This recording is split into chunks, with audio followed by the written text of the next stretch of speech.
Well, first of all, I'd like to thank the Muslim discussion group for inviting me.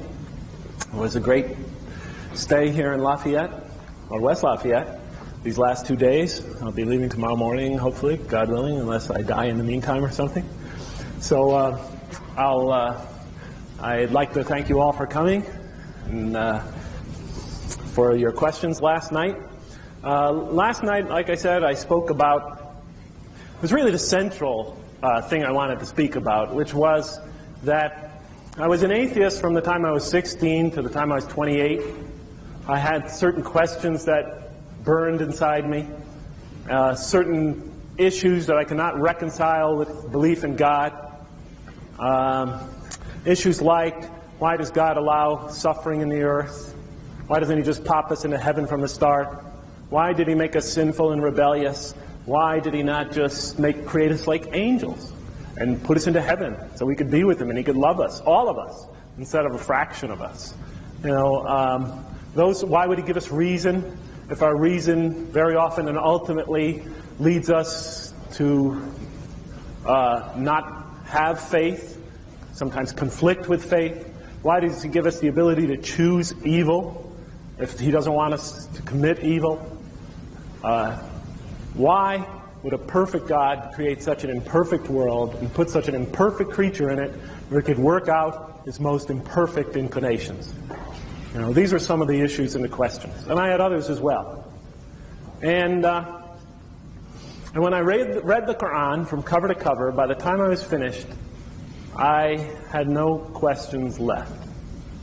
I got to the point where one by one, all these bricks, this edifice I had built that separated me from belief in God, that entire edifice fell one by one, brick by brick. And I saw that the Quran essentially showed me that the questions I raised were, in a sense, not legitimate. And that's what I talked about last night. It showed me that it presented an entirely different view of the purpose of life. It eradicated those questions I had. I'm not going to say that that proved to me that there was a God, but at least it left me with no argument against the existence of God. It was quite a jump from one to the other. It's one thing not to have an argument anymore against His existence. It's another thing to come to faith. But at least I tried to talk about that last night, how the Quran argued against my argument against the belief in God. I can't repeat that tonight. It will take 2 more hours, so I will not do that. But I will talk about other aspects of the Quran that also caught my attention. I mean, somewhere along the line, if you're going to give up a belief system, and for me, atheism was a belief system. It was, for me, a faith. Because no one, I wasn't sure there was not a God, but I believed that the idea of God was an impossibility, led to irrational contradictions. But it was, for me, a faith. And if you're going to unseat a person's faith, you have to get that person to doubt. Because once that door of doubt is opened, then slowly but surely it eats away at a person's faith like a cancer. And strips it away, and very often then that person is open to change. And oftentimes when we think of doubt against belief in God. And we watch that happen with people. But in my case, just the reverse happened. The door of doubt was opened. And tonight I would like to talk about other things that caused me, aspects of the Quran that led me to question my atheism, that sort of opened that door of doubt. These issues are not as central as the ones I talked about yesterday, so they're not as maybe compelling, not as maybe powerful. But I wanted to discuss them nonetheless because I don't see them very much discussed by Muslim writers or non-Muslim writers. Does anyone have a watch I could borrow? Oh, well, there's this here. I could just keep turning around and looking at this. Sorry, don't need it. So I'll try to do this in not too long tonight. Let's see, it's 10 of 8. Promise not to go certainly beyond an hour. Now I'll answer your questions and let you leave early, because you looked really exhausted after last night. You looked like you could really use some Gatorade. Okay. Well, first thing I noticed, one of the first things I noticed when I read the Quran, is when I picked up the Quran, I was expecting to read a scripture. Of course, in my mind, a scripture was essentially a history of a people, or a biography of a person. And that's what I was expecting to read when I opened the Quran. And lo and behold, to my amazement, it was neither. It was not a history, and it was not a biography of a person. It was presented as a direct revelation from God to the reader, and it addresses the reader personally. And it's clear that the author intends for you to believe that that's God addressing you. Whether you accept that or not, Muslims certainly accept it, others may not. But that is definitely the perspective of the Quran. And the Quran, in its revelation, weaves together different aspects of life. It presents the stories of humanity. It presents instruction, or what you would like to say, law. It presents arguments from natural phenomenon for the existence of God. It presents arguments from human nature. It presents arguments from reason and from logic, and maybe those dominate the Quran. But it weaves together all the various aspects of life, weaves them together to point to a single, what the Quran considers supreme fact, that your Lord, your God, is one. It doesn't separate these things I mentioned into separate chapters. Just as these things are interwoven throughout our lives, they are interwoven throughout the Quran. So the Quran was definitely not a history, but it does report stories about humanity, narratives, parables about human beings and human nature. And I would like to talk about that for a little bit, because for me that created something of a curiosity. Though the Quran contains stories, most of the stories in it are about prophets of old, or pious persons of old, or sometimes it even involves people who led bad lives and ultimately went to their self-destruction.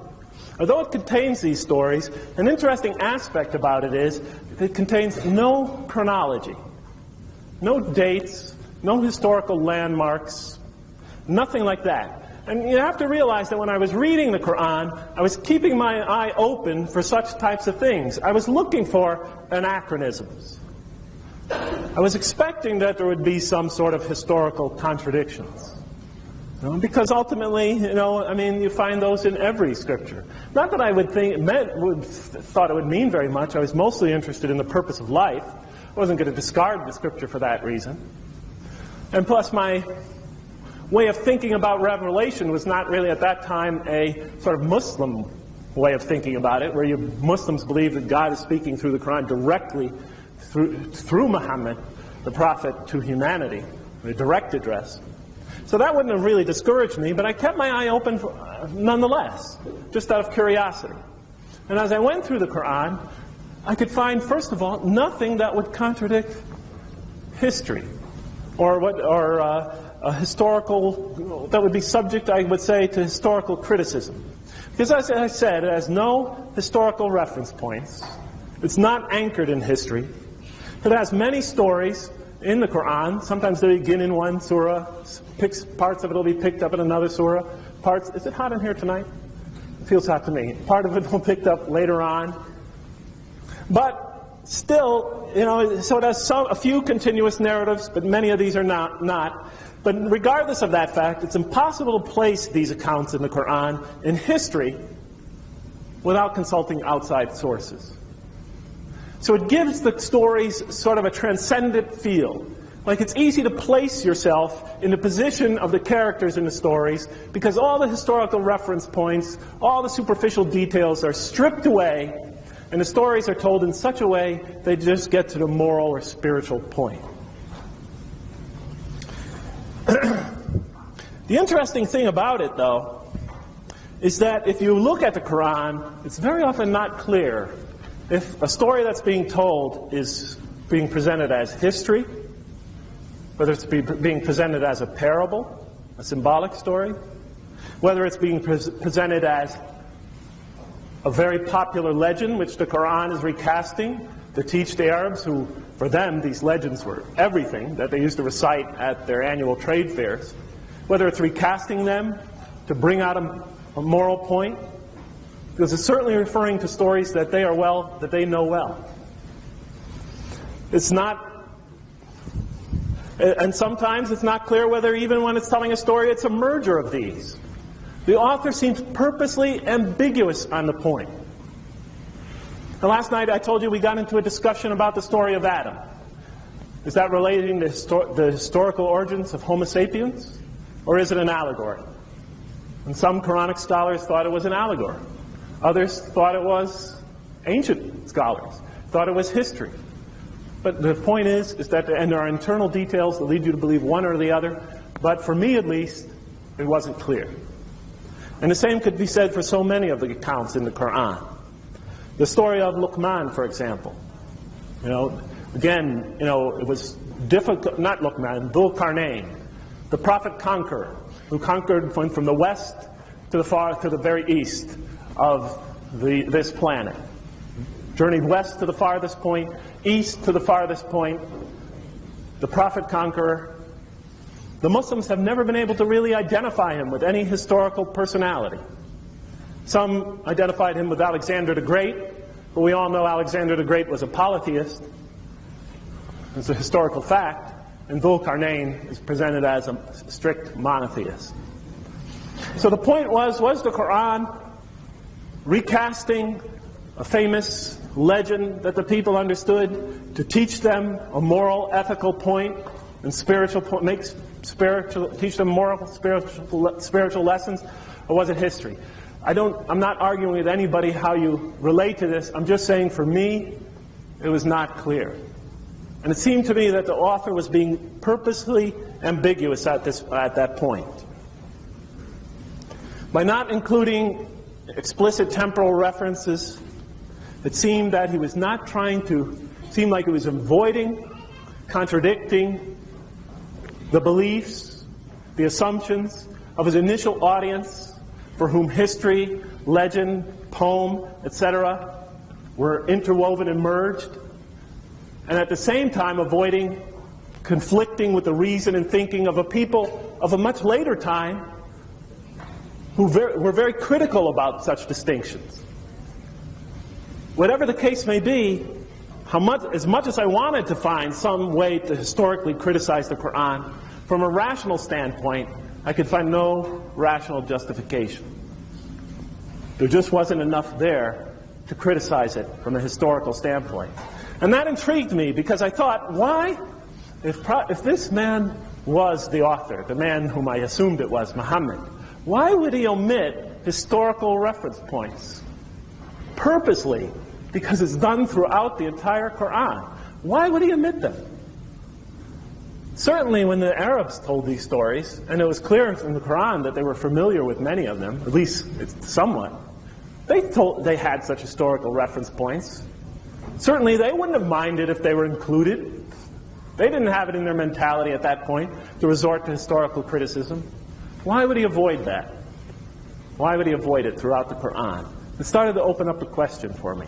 This author almost seemed to have an eye to the future when he wrote the Quran, whom I assumed was Muhammad, and I thought as he wrote the Quran. It was just a question. Also, I looked towards the sort of references to nature, natural phenomenon in the Quran, keeping an eye open there for inconsistencies, false, erroneous notions. Because back in the 7th century, there were many false, erroneous notions about how nature works. And, excuse me,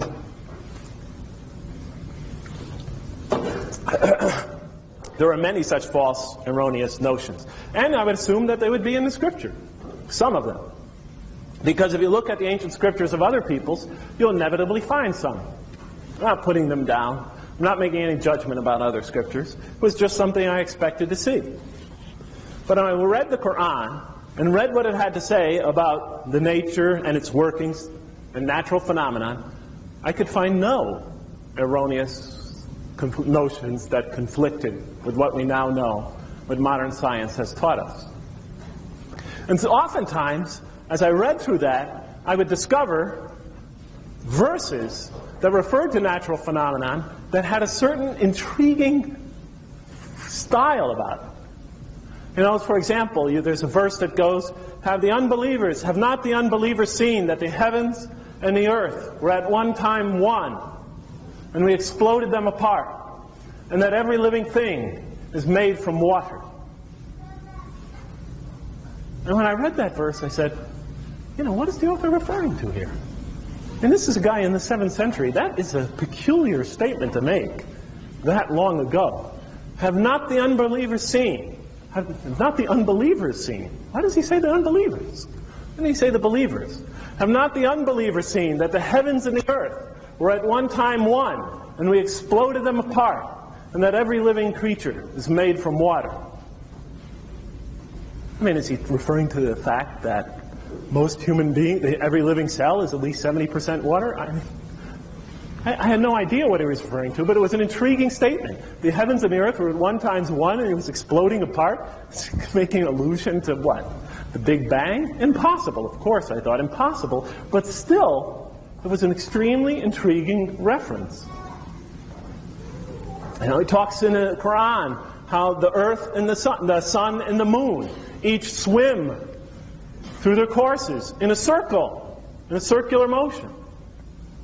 What? I mean, who in the 7th century believed the sun traveled in a circle or the earth traveled in a circle?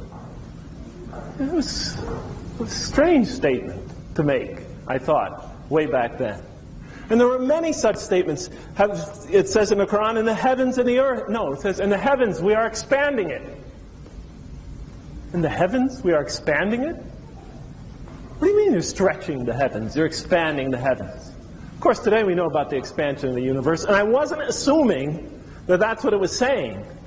But there were just statements in the Quran that had a sort of uncanny resemblance to things that we've come to know or believe in.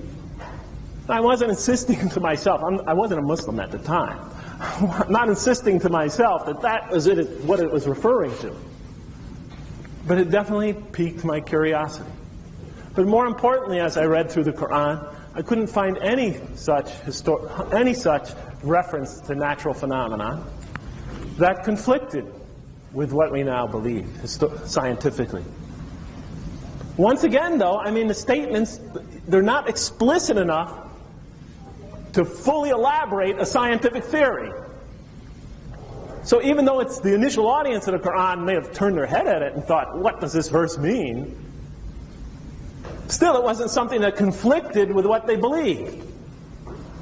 But at the same time, for a person living in the 20th century, he reads that, it doesn't conflict with what he believes either, and it piques his interest.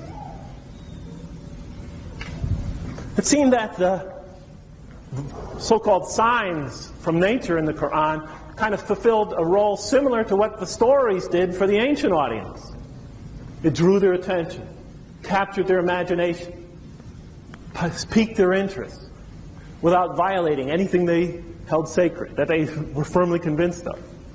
In the same way, these references to nature did the same for us, or did the same for me, I should say, without conflicting what I firmly believe. So I thought, I mean, this author is something of a genius. Because I tried to imagine how he did this. I mean, how did he go about doing this? I mean, he was so clever, I thought, that when he related historical references, he must have thought that there could be potential conflicts when he related them with what people would later find out.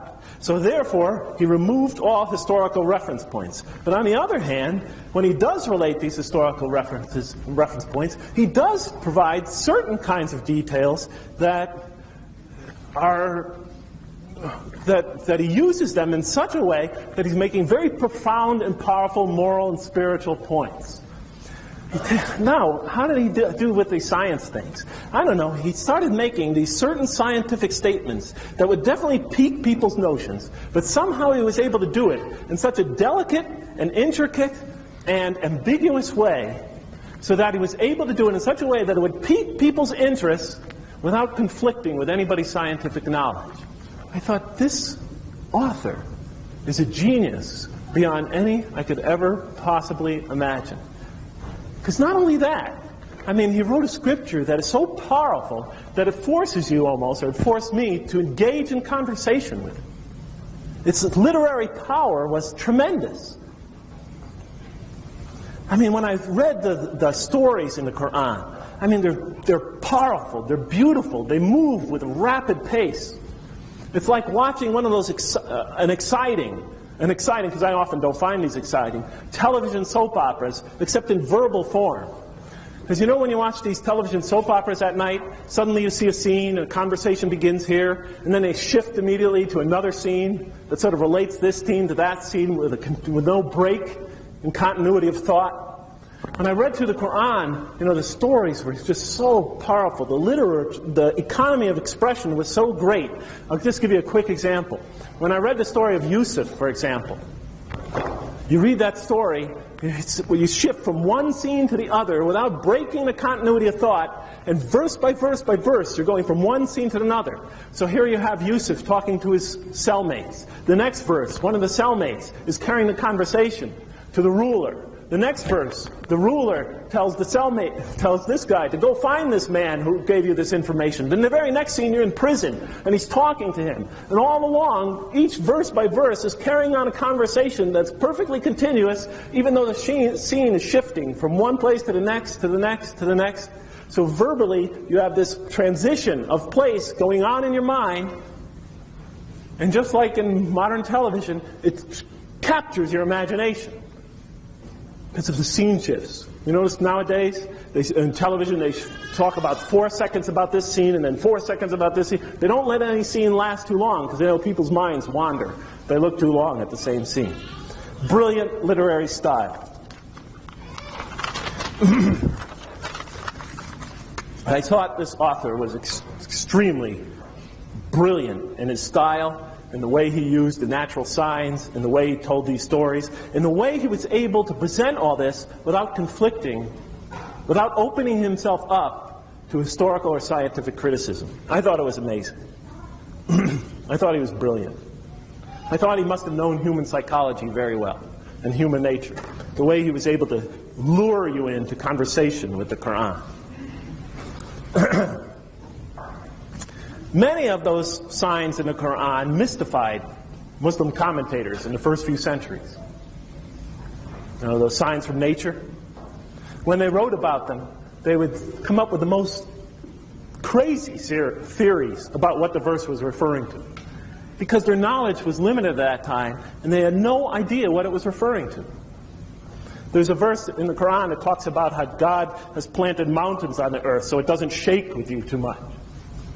One Muslim scholar wrote, famous Muslim scholar, wrote that that's because the earth sits on top of a huge body of water, and there's a gigantic whale underneath that is supporting the earth. And when the whale shifts, the earth shakes. So the mountains sort of prevent the whale from shaking. I mean, this was, to him, science. That shows you how far people back then were from even getting a grasp on some of these signs. How erroneous were some of their notions back in those days. So you would suspect when you read the scripture, you would see some of that filtering into the scripture, but it did not. And I thought that was amazing. I thought the man definitely transcended, because I thought the author was a man, definitely transcended his time and place. I mentioned yesterday that the Quran states explicitly many times that it uses symbolism to make its point, that there are verses that are plain and that there are verses that are symbolic. Especially when you come upon references, I mean, this happened to me a few times. I'd come upon a reference referring to the Day of Judgment or the hereafter or heaven and hell that seemed too concrete, too suited to the mentality of the people at that time. And I gave some examples of it yesterday. And right after I came upon the first such reference, the Quran would say, and God is not shy of using any parable, even that of a gnat. It's not shy from using symbolism. Just when I found a reference that sort of conflicted with my reason, when it talked about the hereafter, in the very next verse, before I dismissed this Quran, the next verse says, but God does not shy away from using symbolism. And that type of thing would happen several times as I read through the Quran. Essentially, I could not really find anything in a Quran that could definitively conflict with the way I thought. And then I would come upon a verse in the Quran that would say something like this. Have they not reflected on this Quran? Surely if it is from other than God, they would find in it many a contradiction. If they not reflected on this Quran, surely if it was from other than God, they would find in it many a contradiction. Here I am reading through the Quran, keeping my eye open for such contradictions, and I come across something like that. It would seem time and time again like the author was reading my mind, understanding what I was going through, and just sort of pointing me and responding to my thinking. Well, I can't review for you my entire experience of reading the Quran, but I'll just very quickly try to summarize my reactions to some of these things. I mean, when I first started reading the Quran, I very early got intrigued with who the author was, and I thought I'd better study about this man, Muhammad, who the Western translator said was the author of the Quran. The translator was a non-Muslim. And from what I read from Western Orientalists, Western writers of the Quran, and they noted a curious thing, that the Arabian Peninsula during the time of the Prophet was no cradle of learning or philosophy. It was one of the most backward areas of the world. It was a Bedouin tribal society. And if you read the Quran, it's very clear that it was very much a primitive tribal society. Just read the way the Quran talks to the Bedouin, its audience, the type of issues it responds to, the mentality that it deals with. It's very clear that the initial audience is quite primitive. Women used to walk around with their chests exposed. They killed their children. They committed female infanticide. Sexual promiscuity, licentiousness was everywhere. Marriage meant practically nothing. Husbands would leave their premises, their wives would bring in other men, because they were afraid that in those dangerous times that their husbands could be dead, would never come back alive. And so they sought protection in the arms of another man. The tribes, Arabia knew no government. They were torn into ribbons by internal tribal strife. They were just a very primitive, backward society. They had no great works of literature. No works of literature. They left no literary. They left no literature behind. The ancient Arabs did before Islam. No great works of literature. No great works of literature, period. No great architecture. No great art. No music. Nothing. They left no trace of what we call civilization. They knew no Greek mathematics, no science, had no great odes, that hand down to posterity. To this day, nothing before that era has survived. It was a barren, culturally, it was a barren wasteland. Like a lot of primitive tribal peoples. Like a lot of primitive tribal peoples that even have existed almost up until recent times. They just had no great history, no great historical, cultural refinement or development. They're an extremely primitive people. All the scholars would agree upon, everybody who has studied that civilization agrees on at least that much. And it's easy because they left nothing behind. It's impossible to cover up completely historical and cultural development if it did take place. But they left no signs of that behind them, and it's not recorded. Their only art form was poetry, handed down orally. From one, handed down and spoken orally. They didn't even record it in writing. But that was their favorite art form and their major entertainment. Well, the reason why I mention all that is because when you look at the Quran, it is, no matter what you think, no matter how you read it, it's a very sophisticated work. It's a very sophisticated scripture. In a lot of ways I just mentioned, and I tried to convey at least the things about it that impressed me. But if you look at all the great scriptures of the world that have come to us, you'll notice that they've all come to us through highly developed cultures. They emerged from highly developed cultures. The Hellenistic culture, in the case of the New Testament. The Hindu scriptures came out of the great Hindu civilization, which was highly refined and highly developed in its time. The Chinese scriptures came out of the great Chinese civilizations.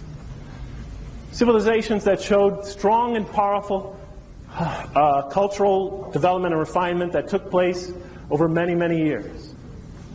But when you look at this scripture, this emerged from one of the most primitive, tribal peoples in the history of mankind. It came out of a cultural, civilizational desert. And that to me just seemed extremely strange. How can something so beautiful, so powerful in its logic, so powerful in its having such literary power, being so profound in its philosophy and its thinking, so advanced in its thinking, how could such something so powerful, so advanced, so ingenious come out of these primitive confines of the Arabian Peninsula? To me, that such a work should emerge from such an environment, to me, was like finding a rose bush in the most desolate area of the empty quarter of the Arabian Peninsula, just suddenly blooming out of nowhere. It caused me to wonder, what kind of author was this that wrote the Quran?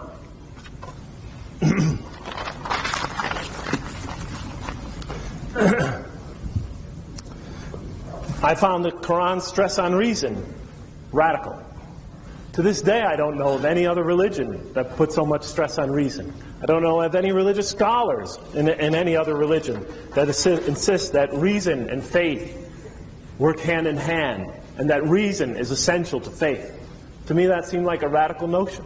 The author of the Quran was way ahead of his time.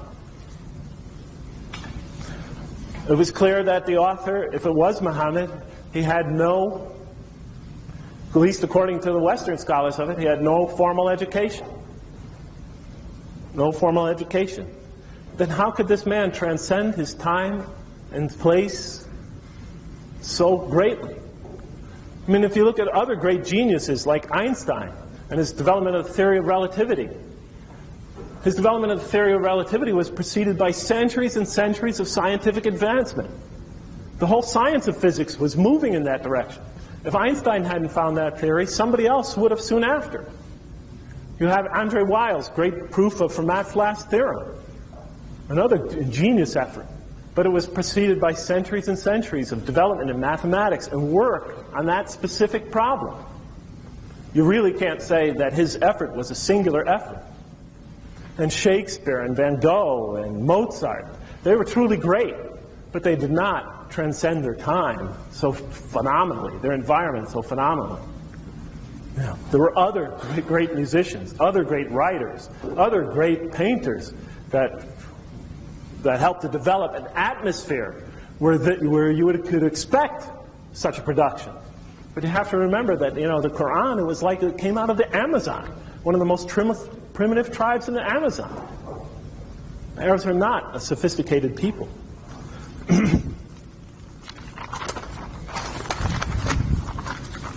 On the other hand, not only did I think that if Muhammad were the author of the Quran, he would have to have been one of the greatest geniuses, maybe the greatest genius in the history of humanity. But I realized also that if Muhammad were the author of the Quran, then he was an extremely devout and altruistic person. Because the Quran does nothing else but invite people to the worship of one God and to live a good life, a just life, a caring life, a merciful life. It instructs the readers of the Quran to be devout to God and to work incessantly for the betterment of their fellow man. So the message that he preached was purely monotheistic and purely humanitarian. And it showed a deep caring for his fellow man, and it showed a deep devotion to God. Also, I thought if Muhammad were the author of the Quran, then he was extremely, extremely humble. Because when you read the Quran, He completely, almost effaces himself from the Scripture. He says, the Quran says about the prophet that he is only a man, that he has no supernatural powers, that his only task is to deliver the message, to only be a warner. Not only that, the Quran even criticizes him, sometimes severely in places. Points out errors he's making, errors in judgment. Points out, criticizes him in very severe terms. Like, let me just give you a quick example here. One of my favorites, if I could find it. Okay. Yes, here it goes. It said, this is a surah that was revealed, just to set it up for you. The Prophet, peace be upon him, apparently was talking to two Meccan chiefs, powerful men in the Meccan society of that time. And a blind man approached him and wanted to ask him about the revelation, or a piece of the Scripture that he had revealed, a part of the Scripture he had revealed. But he was so intent on talking to these two individuals that he frowned and tried to ignore the blind man that approached him. And this verse in the Quran, this passage in the Quran responds to that. It says, he frowned and turned away because the blind man approached him. And what would inform you but that the blind man, might grow in faith, or take heed, and so take heed of the reminder, and it might help him. As for him who thinks himself independent, unto him you give your full attention. Yet it is not a concern of you if that person grows. But as for him who comes unto you with an earnest heart and has God consciousness, from him you are distracted. But no, this is surely an admonishment for all mankind. So whosoever will pay heed to it. Criticizes him very severely. And there are several such instances in the Quran. He must have been totally humble and self-effacing. Not only that, as I read through the Quran, I find verses that in the early stages, where the Quran is coming to support a man who is apparently wondering about this revelational experience he's having, and wondering if he's losing his mind. Because several times the Quran says to him things like, you are not by the grace of your Lord mad or possessed. You are clearly on a straight path. In another verse it tells him that you are not losing your mind. In another verse it says, by the glorious morning light, and the night when it is still in dark, your guardian Lord has not forsaken you, nor is he displeased.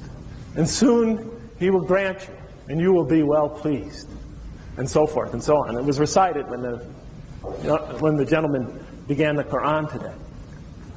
I mean, here we see the Quran telling him in places, encouraging him in its very early stages, when it's first being revealed to him, telling him, no, you're not mad.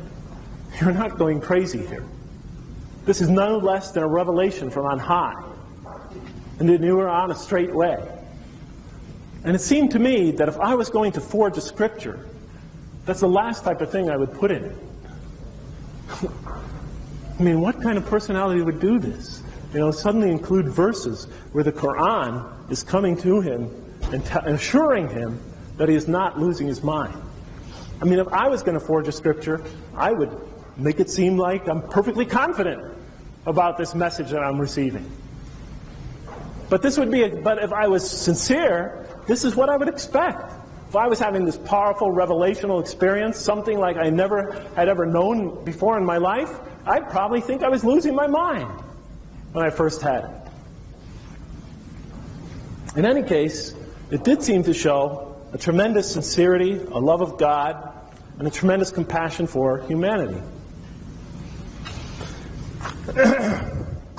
And like I said, on the other hand, he says he's only a man. He's here to deliver the message. He has no supernatural powers, the Quran says. He, like everyone else, must pray for guidance and forgiveness, criticizes it, corrects him.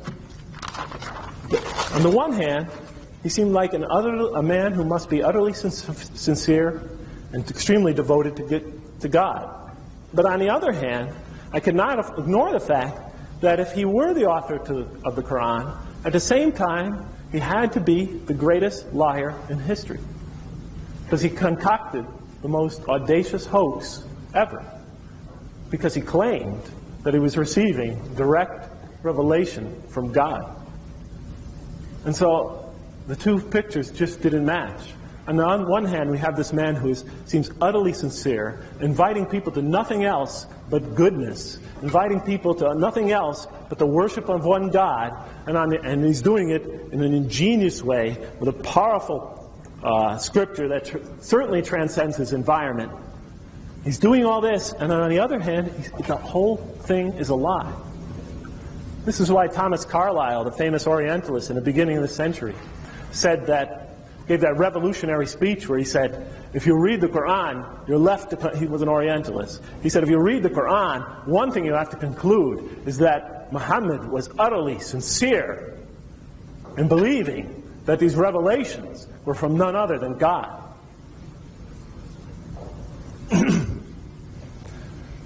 And that was just something I had a difficult time dealing with. I thought maybe that the author had multiple personalities.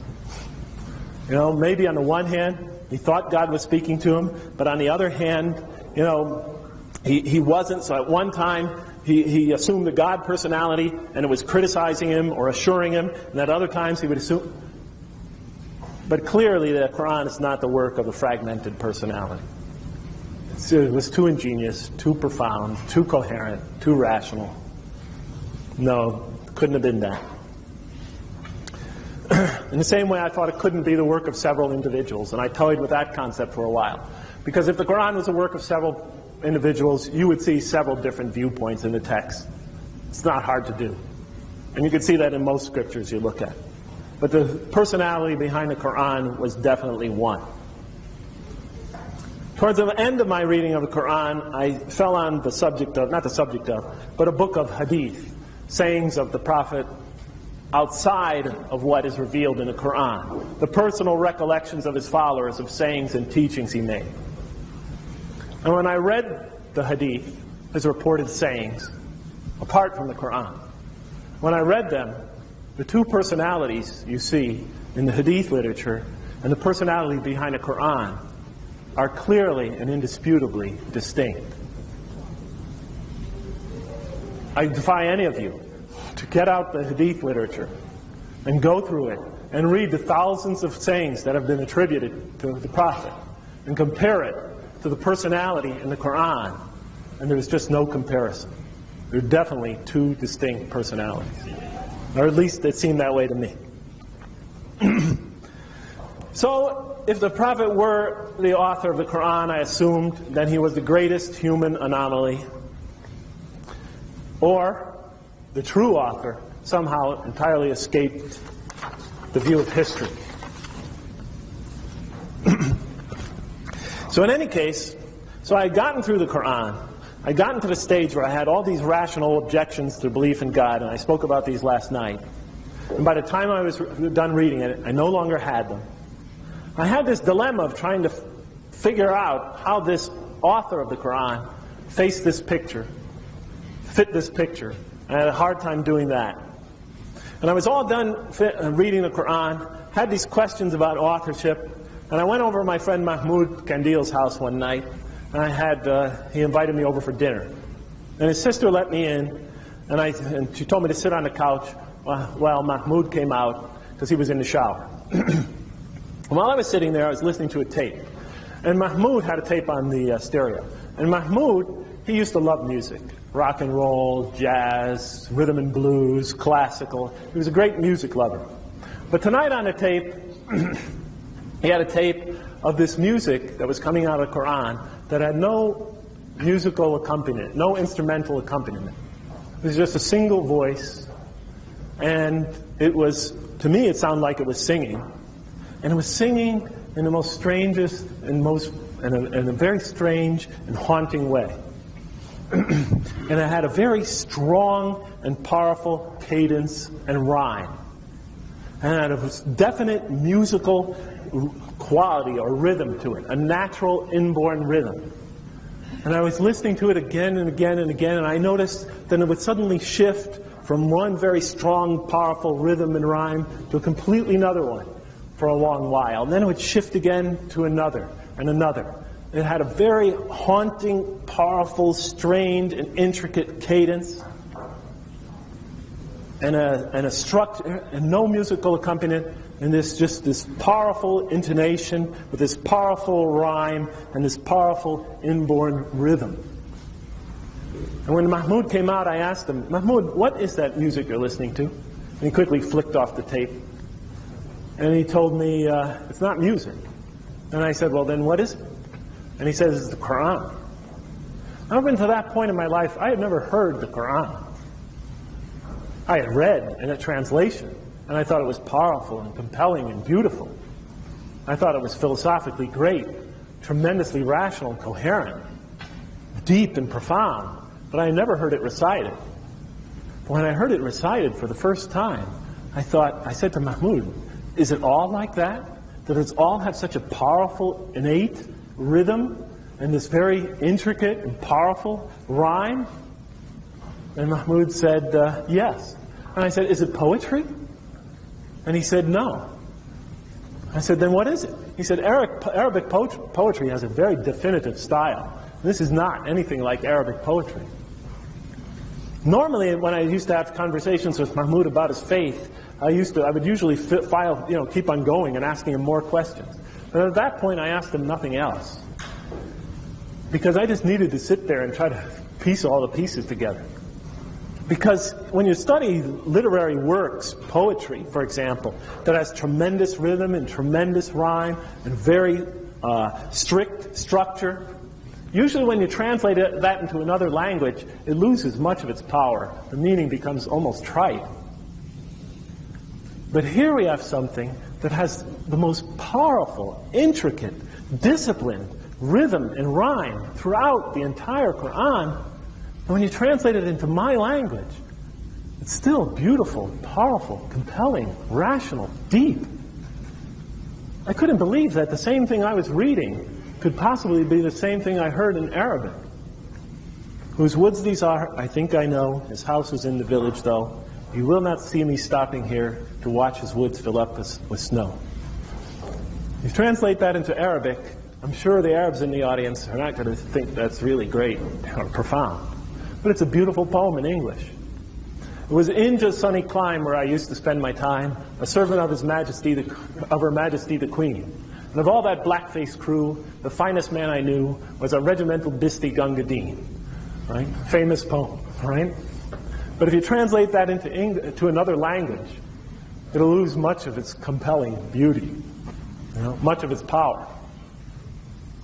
But this, the Quran, which had this powerful rhythm, systematic rhythm, this innate rhythm that makes it so easy to memorize even, that has this beautiful and powerful and compelling music and rhythm throughout it and rhyme, that shifts and changes. It's not even consistent.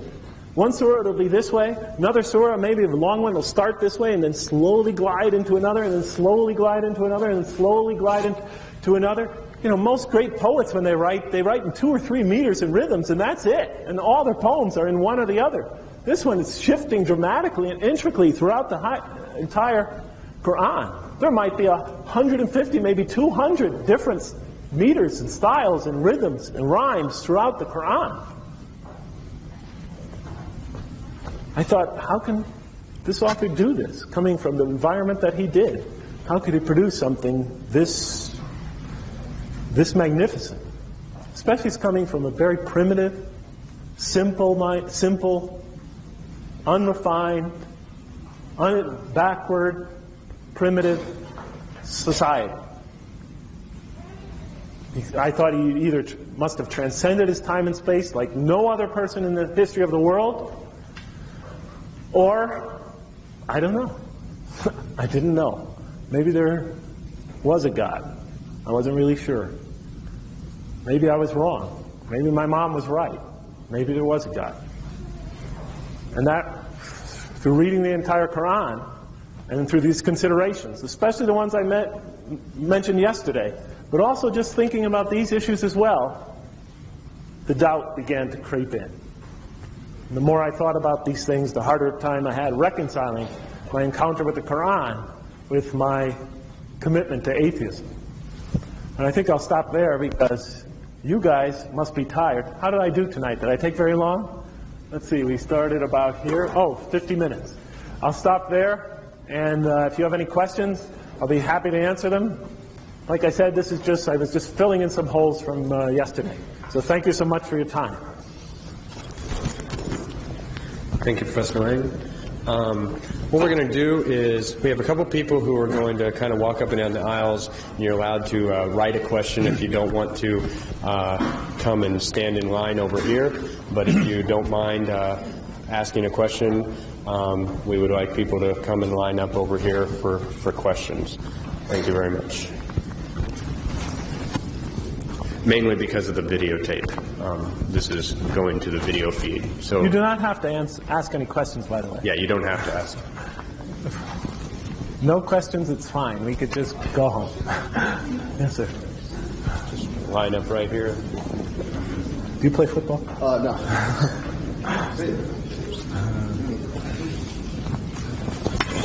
Basically, according to I'm not a Christian, I'm an agnostic, but according to the Christian faith, demons are smart. The devil's very intelligent. All the things that you say he could have done, therefore what you believe now could have been he basically could have made, and therefore he's now leading many people to hell. Pardon, say that again? I didn't quite catch it. According to the Christian faith, the devil's very smart. He's smart. Demons are, the devil is just incredibly smart and could do everything of what you said. Therefore, possibly this could have been his greatest work, and therefore many people are being led to hell. Oh, but I'm not a Christian though, but I'm agnostic. But yes. Can I just ask then, what's the motivation behind the question? I'm just curious. You're fascinated me. I'm just curious. I mean, how would you ask that?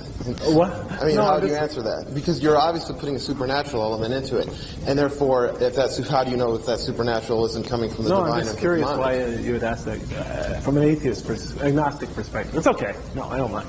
Yeah. The question is, just in case you haven't heard it, and I hope I phrased it correctly. According to the Christian faith, and this man is an agnostic, he's unsure of the existence of God, but he said according to the Christian faith, Satan is very smart, and he could do tremendous things, and he could produce great works. And so how do you know that Satan didn't produce this to deceive? To what? To deceive and basically to deceive people and lead them away from God. Yes. Well, I don't know. Well, let me say this. If this was the work of Satan, although, in the Quran, Satan is stripped of much of his power. It says the guile of Satan is weak. So there's a different religious perspective here. Satan but whispers, and certain people follow them. He whispers into their heart. He's that source of temptation that they're exposed to, and he follows them. But he says in many places in the Quran, I had no power over you. He's really sort of stripped of the power. So he doesn't have the same tremendous power that he has in Christianity, for example. But nonetheless, how do I know that this couldn't be the work of some great evil force that was trying to deceive people, and to lead them away from the belief in God? Well, if Satan were so clever, and it was his design to produce this so it would lead them away from the belief of God and righteous living, then he failed miserably. Because there's 1 billion people around the world, even to this day, that through the Quran are devout believers in one God. But therefore they don't believe in Jesus, therefore his master scheme would have worked, because now people are going to hell, which therefore Satan likes. Well, maybe from the Christian perspective, but I'm just saying from an outside perspective. Okay. From an outside perspective, if Satan wanted to create something that would get people to do evil, then he failed miserably. Because this same scripture has gotten people to live righteous lives, to dedicate themselves to doing goodness, to give up drinking, to give up sexual licentiousness, to give up all the things he supposedly wants us to do. He's gotten people to give up murder, to give up killing, to give up violence, to give up theft, to give up stealing, to give up lying, to give up cheating, to love God, to love his prophets, to love Jesus, and on and on and on. If this was the work of a demon, then I would say that Satan was a very good guy. Well, okay. I'm talking from I'm talking from an outside perspective, not from any religious point of view. Are you following me? As an atheist, when I first read the Quran, you're asking me from the atheist perspective because I read it as an atheist. If this is the type of things that Satan is advocating, then he's a good person. You know, that would have been my reaction. Christian morality is similar too. What? Christian morality is very similar to. Well, fine. So the Muslims do not discount that there's a lot of truth in Christianity, for example. You know, unlike other religions, the Quran, I mean, other people, let me say, unlike certain people, the Quran does not say that only Muslims will enter paradise someday. It says that people of other scriptures will too. People of other religions can too, provided, you know, that they're being sincere and that they are living according to what they truly know. Are you following me? I get what you're saying. You're coming from a moral perspective. Yeah. The possibility still exists. If you're saying that you would say that you're a very good guy, there's still the possibility exists that that could be correct. What could be correct? That obviously that could be correct. That if you're going to pass on that. Well, no. I mean, unless I feel. I mean, for me. I mean, you remember, you're talking to me and we're talking from, I hope we're talking, I mean, because I hope you're not saying, Jeff, put on the hat of a Christian and then approach this. You know, but I hope you're just saying that from a, say, objective level. You know, from an objective level, you know, couldn't this possibly be the work of Satan? And like I said, that my response would be, then he is a very good being, you know, because he wants us to do all these good things. The other thing I was going to say that if it, no, I guess I'll leave it at that. I ran out of gas. But what was the other thing? Oh, yeah.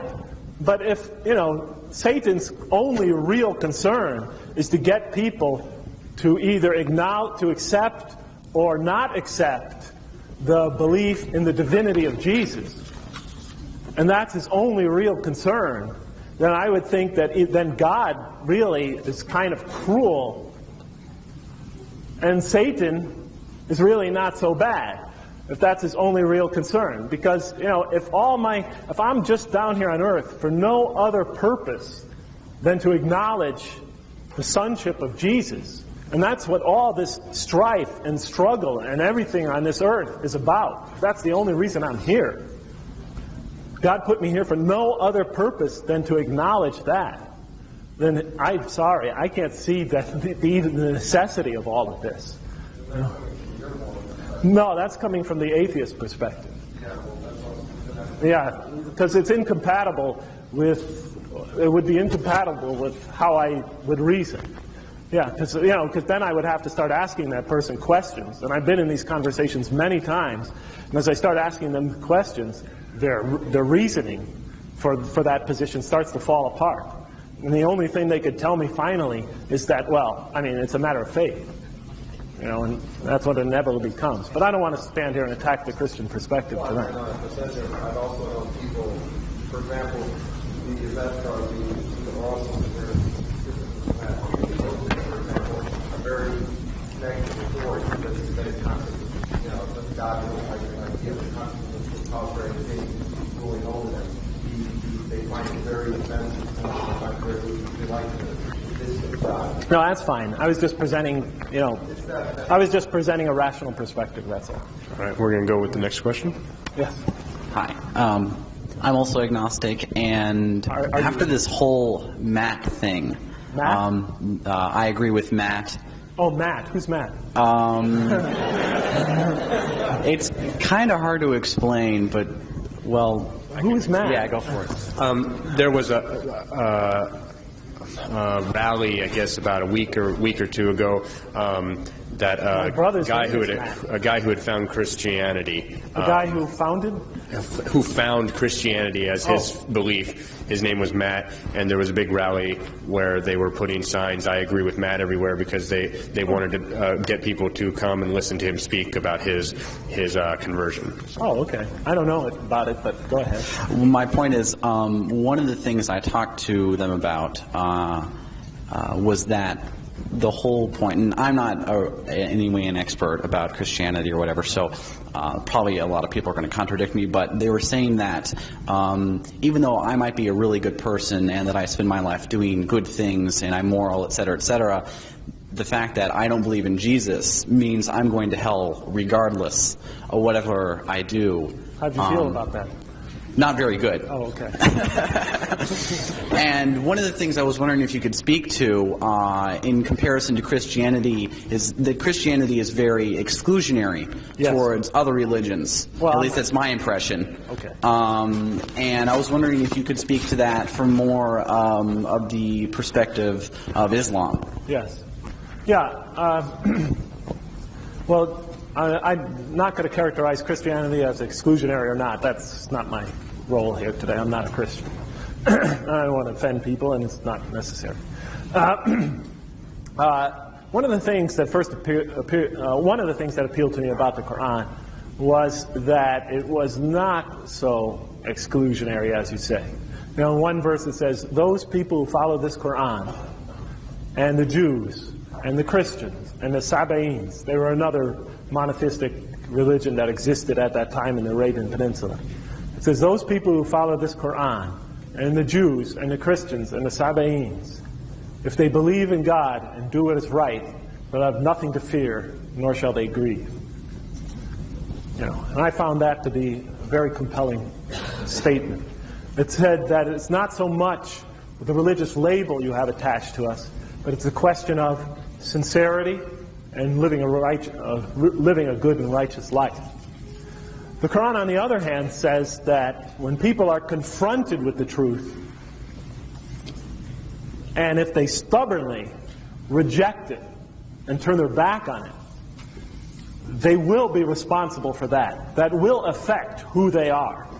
It will affect their spirituality. It will affect them as a person.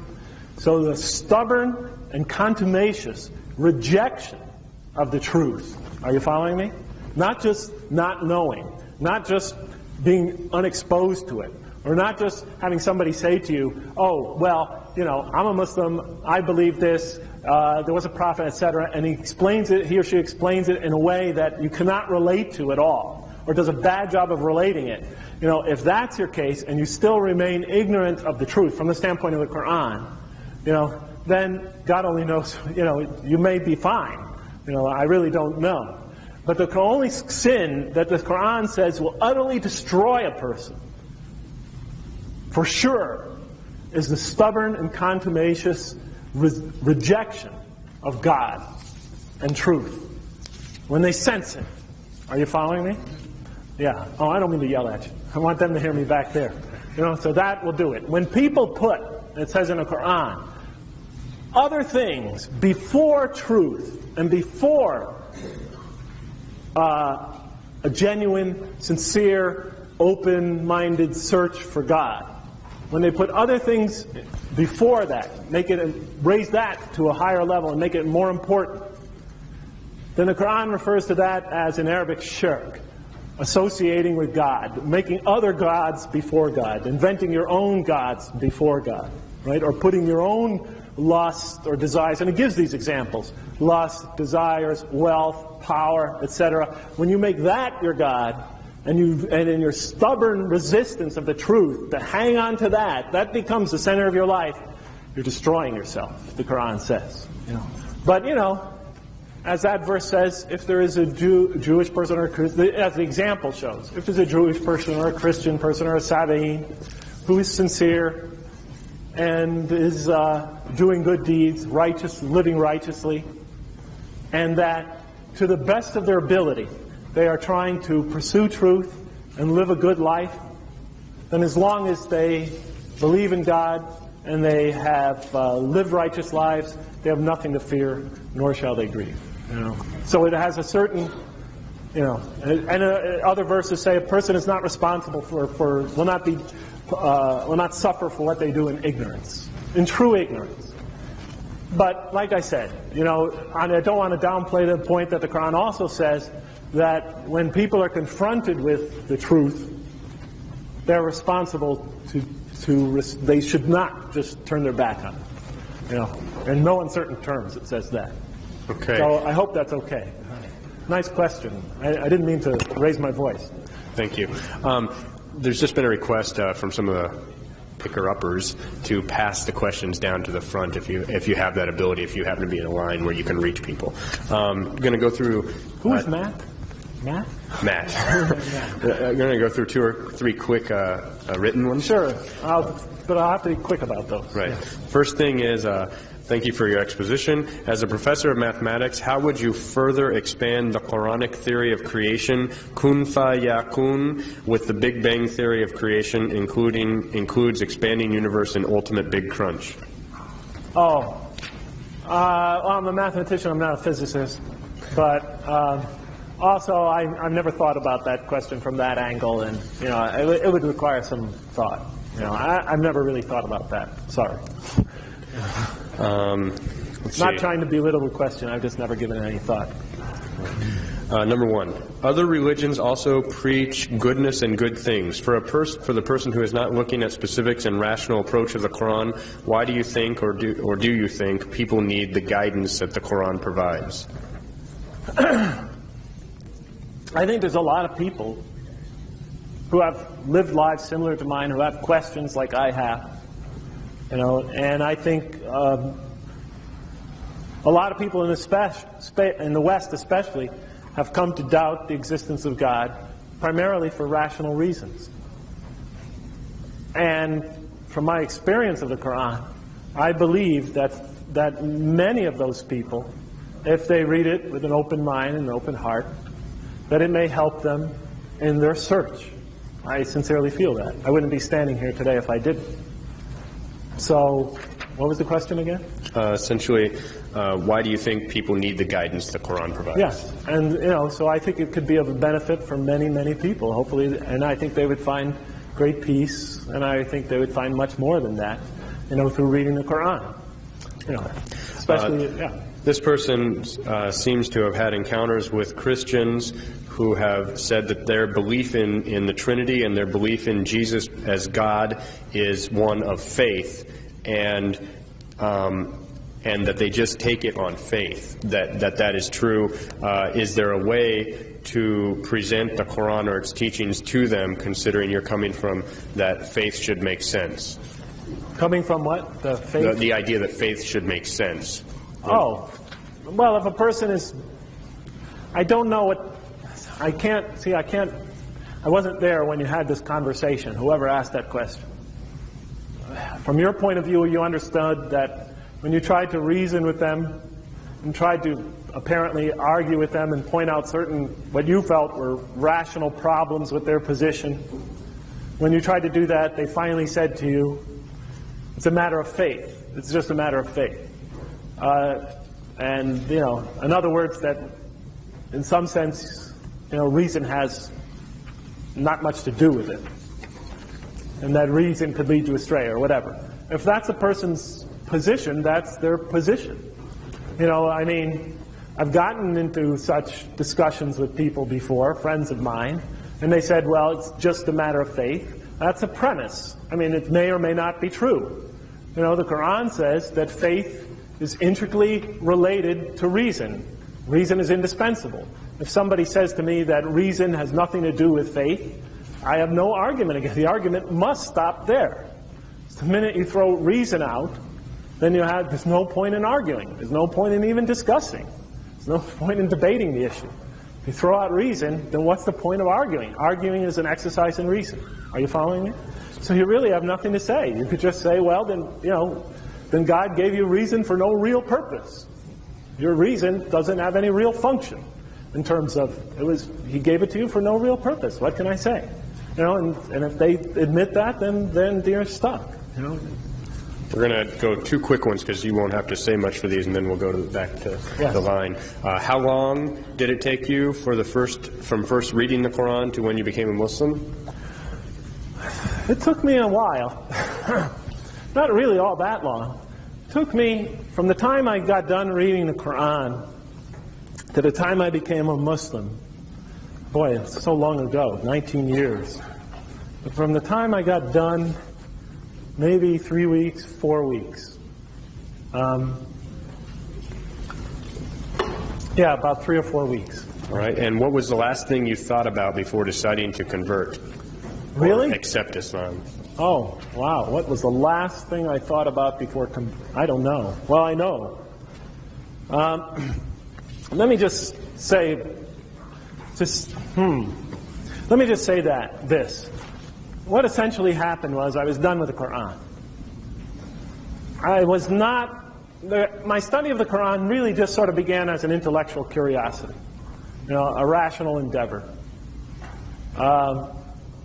As I read through the Quran, I didn't tell anybody this last night because these are not the type of things that are going to help anybody. And I don't think this helps people in their search for God. And so I haven't mentioned it. I mean, my own personal experiences.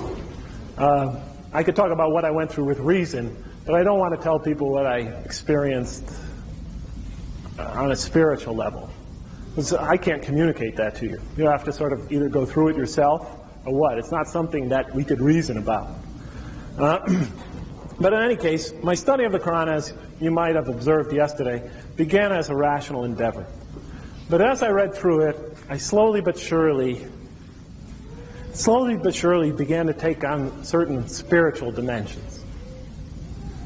As I read through the Quran, the further I got through it, the greater I began to doubt my atheism. And the more I started to doubt atheism, the more open I became to the possibility of God's existence. And the more open I came to the more open I came to the possibility of God's existence, the more I found that the passages in the Quran started to move me in very powerful ways.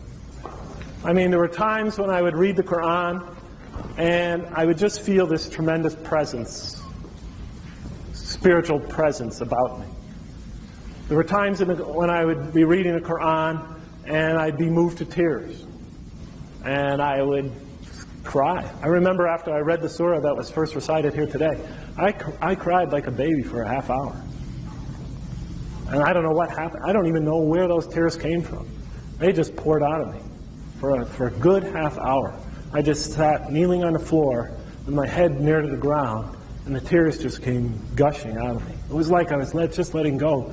So much pain, and so much hurt, so much anger, so much suffering. It just came out of me. There were times when I read the Quran that I just felt that I was in the presence of this tremendous power and mercy.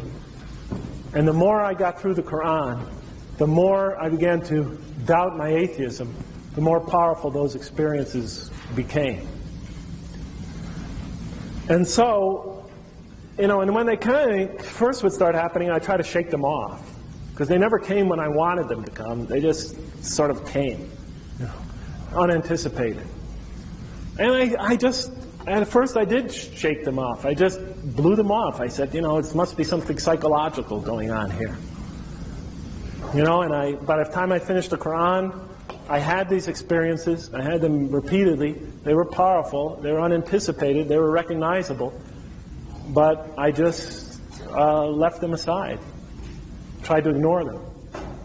And then in those 3 or 4 weeks that passed, and I know this is not a rational explanation, it's not going to help anybody here, but in those 3 or 4 weeks that passed after that, when I wasn't reading the Quran anymore, I started to feel a loneliness and a kind of longing. I missed that voice that spoke to me through the Quran. I missed the experience. I felt I felt a great sense of loss and isolation. And, as time went on, I missed it more and more as the weeks went past. I was tortured by it. And at some point, I realized that there's just no point in denying it anymore. The Quran had awakened in me a spirituality that I thought I never had. And through that spirituality, it spoke to me. Spoke to me a part of me that I never thought I had. And as the weeks went by and I missed that voice and I missed that experience, I came to finally realize that what I missed was God. And I know sounds like a big leap, but once you're moved by that and touched by that, and you have that experience, you just know it. There's no point in denying it anymore. And so, maybe I had to get all that rational baggage out of the way. Maybe I just had to open the door a little bit of the possibility, entertain the possibility of God's existence. But once I did, I had some very powerful, moving, spiritual, quote-unquote, spiritual experiences, and it reached into a part of me that I didn't know was there. And so on November 8th, 1982, I went over to talk to the Muslim students of the University of San Francisco, because they had a mosque in their basement there. Basement of the church had a little mosque, a little prayer room. And I went down there telling myself I was going to only ask a few questions, that I definitely wasn't going to become a Muslim. But I went down there just to talk to them, to just talk with somebody about what I had been through. And I went down there, and a half hour later I came out a Muslim. And so at that point, it seemed like it happened without my even wanting it to. So I could give you I could try to rationalize my conversion to Islam. I could rationalize how I overcame my rational objections. I could rationalize about how I developed questions about the author. But I honestly, and I apologize for this, I cannot rationalize how I became a Muslim. What finally made me need that so badly. I wrote in one book of mine that, and maybe this is the best way to say it, that the nearest and truest answer I could really give you, when all is said and done, is just this: that at one special moment of my life, a moment that I never could have conceived when I was younger, I think God in His infinite kindness and wisdom just had mercy on me. And I don't know why. Maybe He just saw in me a pain so deep, an emptiness so vast, a longing so great. I really don't know why. But maybe He just saw in me a readiness. But, that's the best I could do. Yeah, go ahead. Thank you. We get these questions here. Hi. When you talk about the Quran being inspired, Yes. I listened to last night as well. And yes, sir. it seems like a lot of the things that you talked about in the Quran and that I've seen in the Quran, aren't they really similar to things in the Bible? Like a story you told last night kind of reminded me of the book of Job with the angels. I mean, not exactly the same, but just questioning God, and also a lot of Muhammad's teachings, aren't they similar to Christ, if not like not doing alms before men to be seen Yes. of them? Aren't they? Yes. So how? Yes, and Confucius and many other great religious teachers. Yeah. What would separate the Quran, like as far as just the moral tenets that it has? What would separate the Quran from like the New Testament or other writings? Like what would make that special? Do you mean on a moral level? Well, isn't that what originally you were concerned about? You said like it was just beautiful in the way that it taught people how to. Tonight, to I talked about that. Yeah. On the moral level, like I'll start. You can interrupt me when you want. On a moral level, both scriptures, many of the scriptures around the world, teach goodness, living, being good, worshiping one God or supreme being, etc. And that it conforms to the whole picture of revelation in the Quran, because the Quran says that God has revealed the truth to many people of many nations and many times, and that that all mankind at this point in history, right, has been exposed to the truth at one time in their past. Every nation has had a messenger, the Quran says. You know what I mean? So it would be not surprising to a Muslim then that the moral teachings and the ethical teachings of the great world religions intersect in many ways. Are you following me up till now? Because there's the same God behind them all. What the Quran does say about them is that along the way, though, in the past, the other scriptures have been, in some sense, corrupted.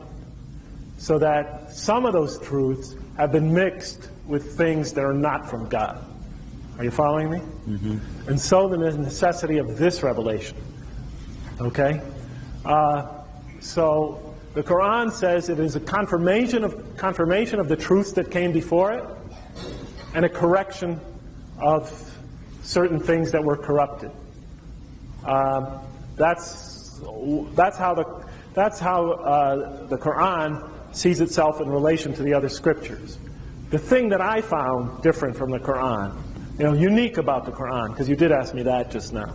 The thing I found unique about the Quran was what I talked about last night, truly unique, was that it's tremendous stress on reason and the fundamental role that reason plays in the attainment of faith and in the pursuit of truth.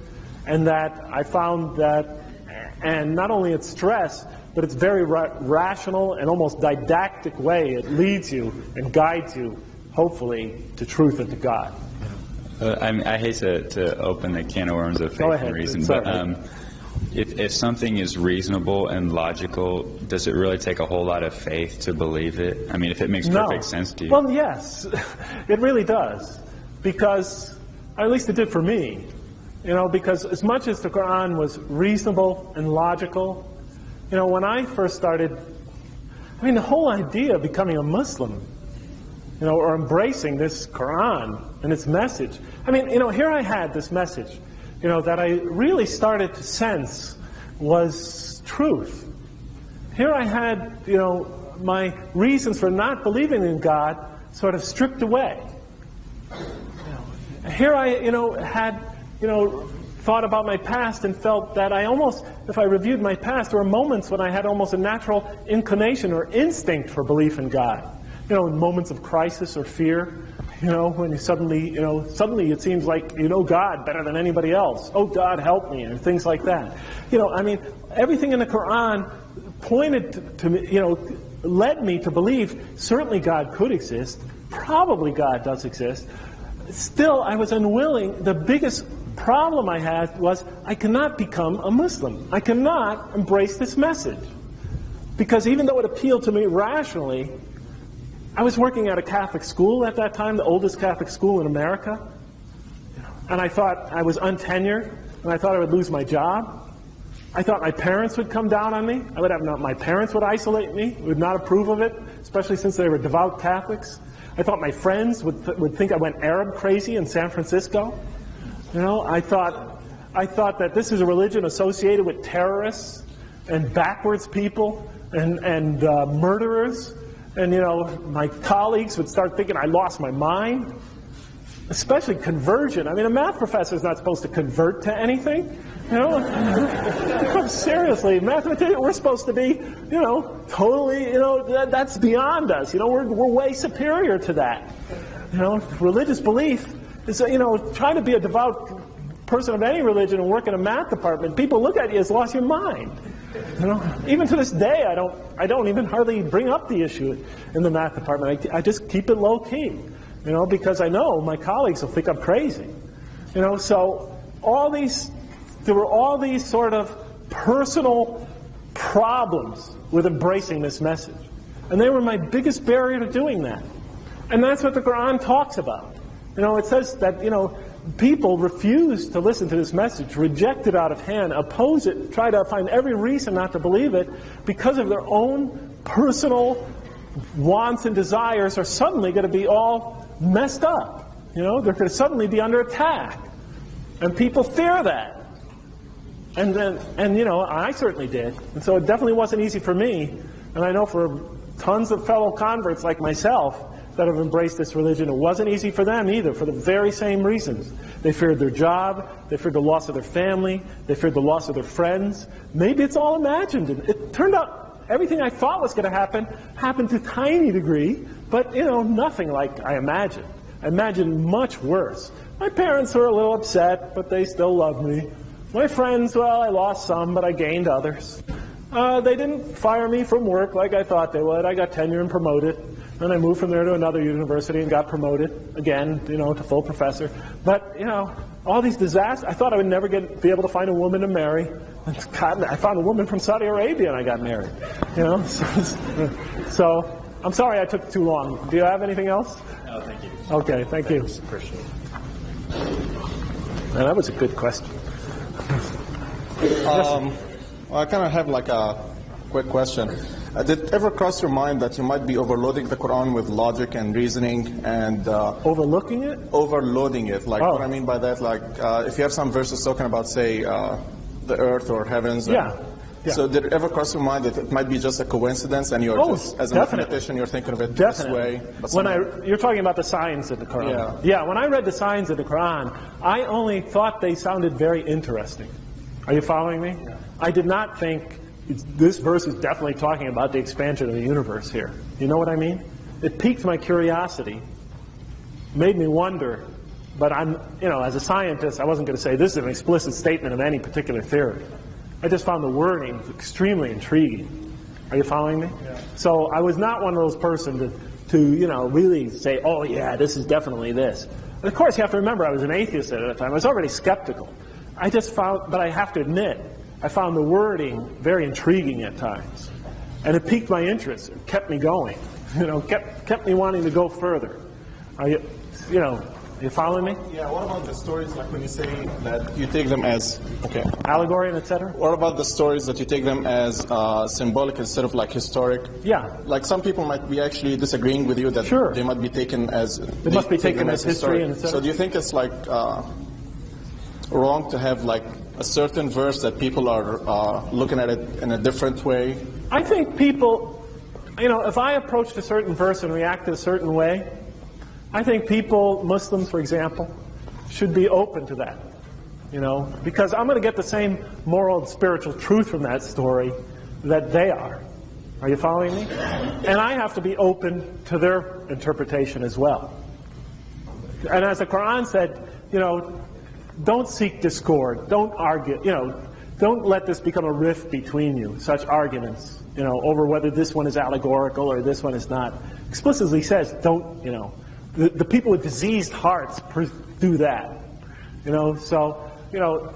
This, because of the Quran style, because of many things it said, like I spoke about last night, the role of symbolism in the Quran, maybe I admit I might be dead wrong. I might be reading it dead wrong. But, you have to remember, when I was reading it from a critical perspective.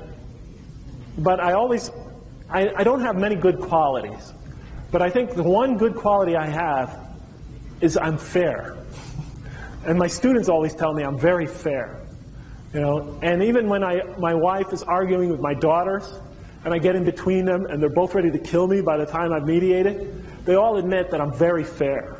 I could just take myself emotionally out of the situation and just sort of look at it and analyze it rationally, and point out to them each of their points rationally.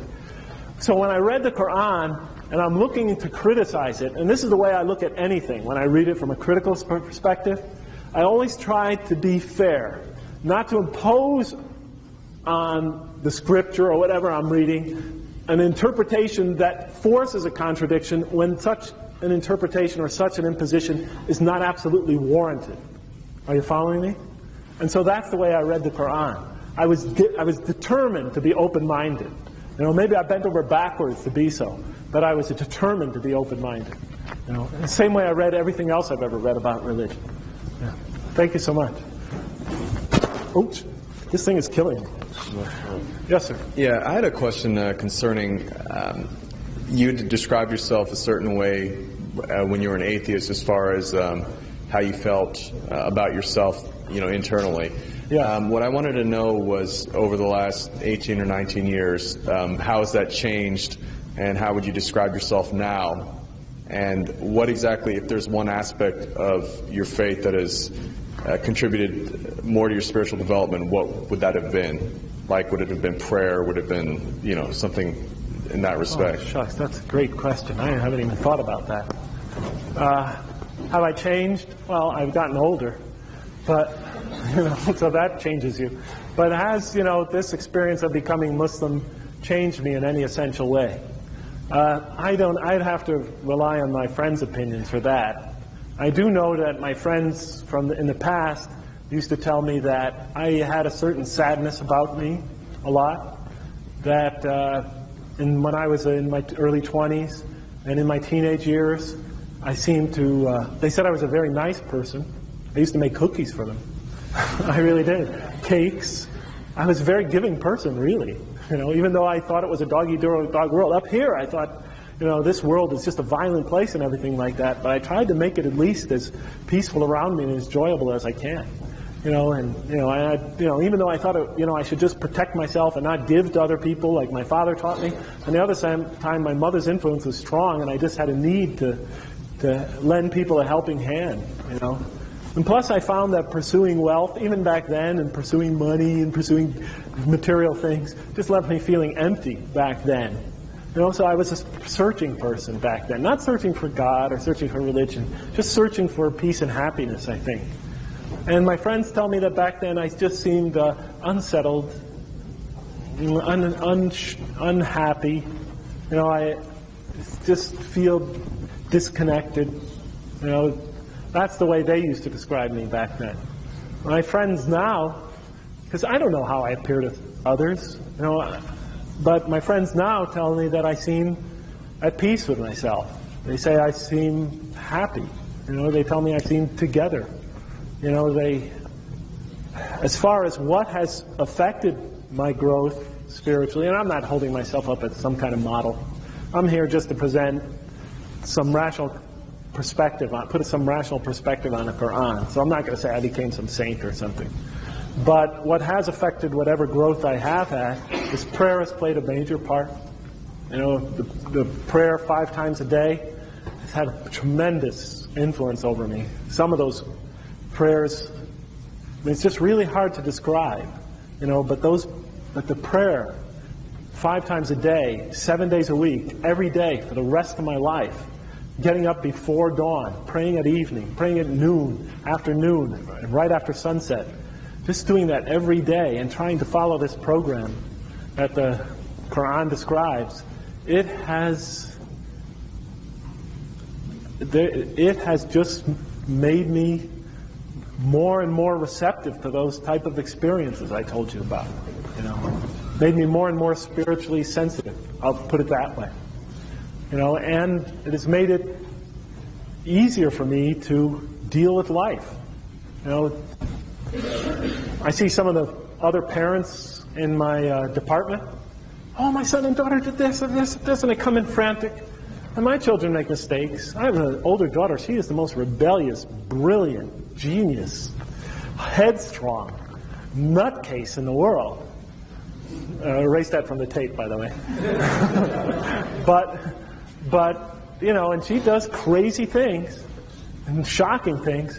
But I think it'll be okay. You know what I mean? And even if it's not all in my hands.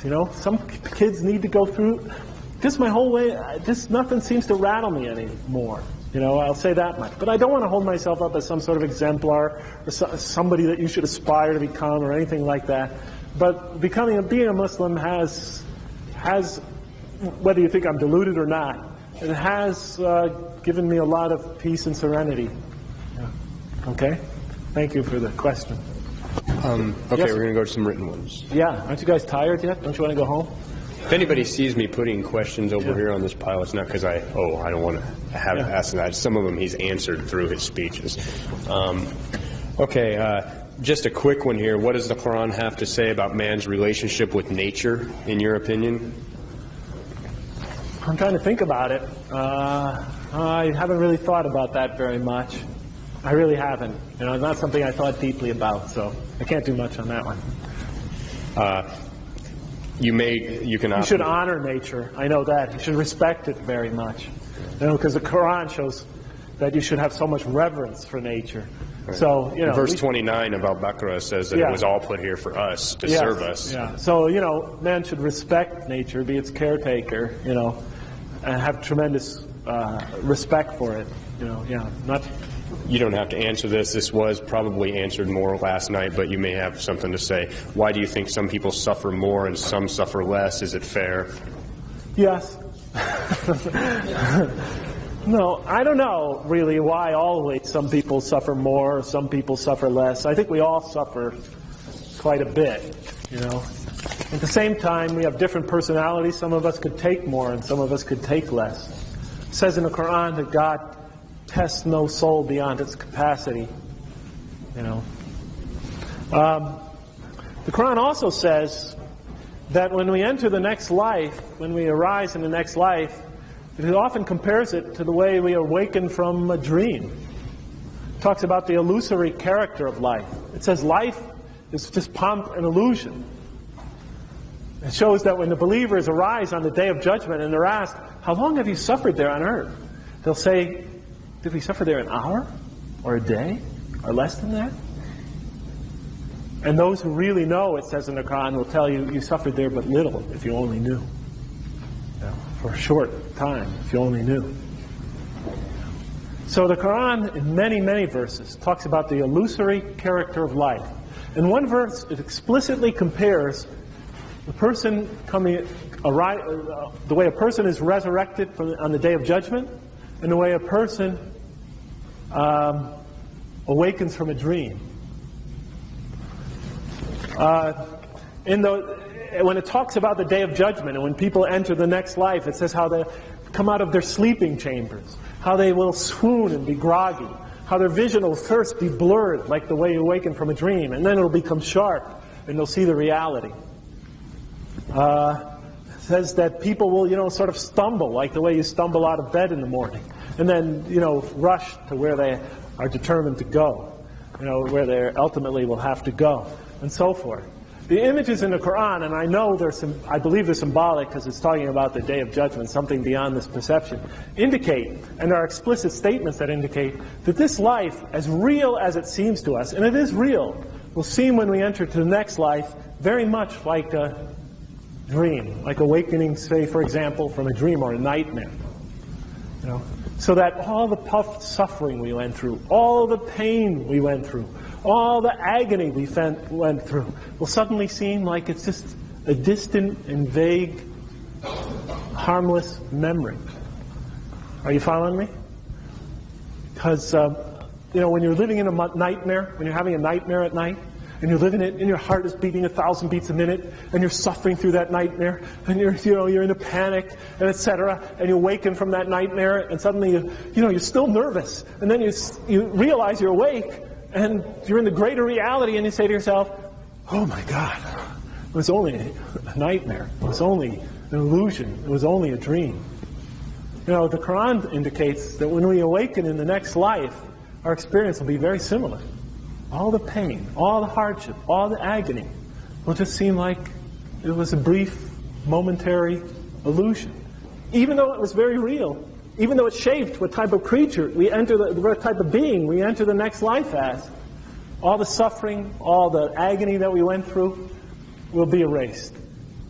There's a famous saying of the Prophet, peace be upon him, that says that when a believer puts steps into heaven, and he's asked to recall all the suffering that he's gone through on earth, he'll not remember any of it. And when a rejecter of God steps into what faces him in the next life, and is asked to recall all the joys and indulgences and the things he pursued and he enjoyed in this life, he will not be able to recall any of it either. So, in both cases, it'll seem like a distant, vague event. But for those whose balance of goodness is heavy, to use the Quranic terminology, in the next life, when they enter that next life, all the suffering they went through will seem very inconsequential, like awakening from a dream in this life. So that's one thing you have to remember, that regardless of who you are, whatever agony you're going through, right now it seems like there's these great differentials and things like that, but when we enter the next life, it's all going to seem relatively insignificant to all of us. It's all going to seem insignificant to all of us. Second thing you have to remember is that the Quran does tell us that we do face tests in this life.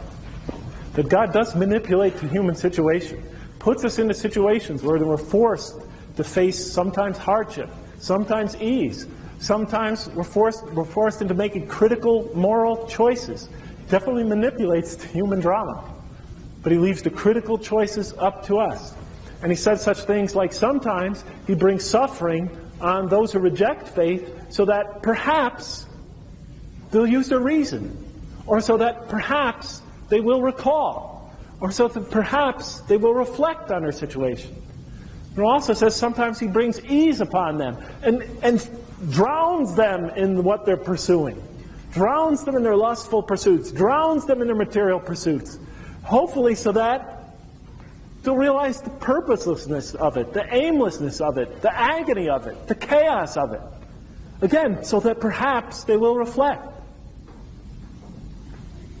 But regardless of whether you're good or bad, the Quran guarantees it.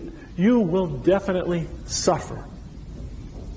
Because this life, you are going to face adversity, because through adversity, you grow.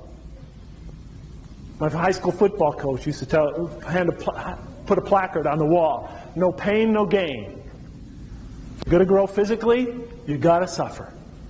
You know, if you want to become a great athlete, if you want to become physically fit and powerful, you've got to suffer pain. No pain, no gain. My high school teachers used to tell me, Jeff, or students, you got to work hard, you got to struggle, you got to sacrifice, you got to do everything you can, study hard, work hard. I know it's not easy, you got to do it, but to grow intellectually, you got to pay the price, they used to say. Well, the Quran says that the same laws of cause and effect, the same way God has measured the universe, to use a Quranic terminology, in terms of our intellectual growth and our physical growth, any type of growth applies to spiritual growth as well. No pain, no gain. You know, you can't grow in mercy if there's not suffering, if you know no suffering. You know, you can't grow in compassion if you don't know suffering. You know, you can't reach out to others if there's no suffering about you. You know, so it's an essential element of our growth. I think I said a lot about that last night, so I'll cut it quick there. I got carried away, sorry. It was a good question. I have heard that the Islamic view on the Quran, I want to mention one thing. I don't think we're going to get through all these questions that have been handed in, but feel free still to hand them in. He does like to take them home. It helps him when in his writing, etc. If you want, I'll just keep the answers very short. Okay. I have heard that the Islamic view on the Quran is that the Quran is the final revelation. It will be kept unaltered. Why didn't God keep a previous revelation unaltered? Why did God wait until 640 AD and allow so many people who had lived previously to live without the truth? Why did he not? I don't know. No, I really don't. I think at that point in history, I mean, God only knows what type of people he is dealing with throughout history. You know, God knows. You know, in the earlier history, if you look, you know, sort of example when Christianity came into being, you know, maybe God knew that it would spread to the Roman Empire and that it would be influenced by Roman beliefs, you know, in man gods and etc. You know, maybe he knew that. I really don't know, you know, to tell you the truth. The only thing I could say is that, you know, he picked, you know, he picked the right moment in history. You know, when man was on the verge of, he picked well, no, I really don't know. I have to think about it some more. I could tell you why, what I feel necessitated the coming of the revelation of this scripture. And I think I talked about that a little bit earlier. But why that particular moment in history, not 300 years later or 300 years earlier or 700 years later? I would assume it was the right moment in time when civilization, when mankind was ripe for that. But, you know, that would mean I'd have to have a knowledge that is beyond me. You know, the knowledge of human nature and all of humanity and the whole complex situation. And that really, right now, is just beyond me. Yeah. But I assume it was at the right moment in history, when a community could carry that message and preserve it. Question: what could you say as to whether the Quran has ever been changed since its revelation? What could you say to whether or not the Quran has been changed since its revelation? Oh, it is not. Okay, what's the next question? No, I mean, you know, for me that was not an issue, to be frank. Because by the time I was done reading the Quran, I had never gotten involved in the question of whether it was the preserved revelation received by the prophet, peace be upon him. And the reason why I say that is because by the time I was finished, like I said before, I recognized that the personality behind these revelations was one. There was no other. It was obviously a singular personality. I had become convinced that that personality was God. So the question of the historical accuracy of the revelations was just a side issue for me when I finally came to it. When I did come to it, the historians reported, and even many Western historians believed the same, that the Quran was compiled and organized and completely determined, during the prophet's lifetime. And as far as its order and its structure and everything, that was complete in his lifetime. That after he died, the community, under the leadership of, under the authority of its leader, Abu Bakr, his first successor, had a official recension done, compiled, written, completed, a year or so after his death. Although there were many in the community that had it fully memorized, as many Muslims do today. It's very easy to memorize. Even I know a 30th of the Quran. I could memorize it by heart. And I wasn't born in an Arabian culture. It's extremely easy to memorize. Part of it, the reason why it's so easy to memorize, is because of what I talked about before. It's meter and rhyme and etc. It makes it very easy to memorize it. It's very easy to memorize those type of things. Like a lot of people can't even speak English that could memorize American songs, from front to back. I knew kids that couldn't speak a word of English that could sing you Michael Jackson tunes, an entire album. And it's much easier to memorize things of that nature. But in any case, the Quran was revealed over a 23-year period of the Prophet's life, the last 23 years. His companions, the historians report that he taught his companions how to memorize it. They took it down in written form, that many of them had written records of the Quran. An official recension was done and collated and checked and double-checked and triple-checked immediately after the Prophet died, shortly after the Prophet died, within a year's time.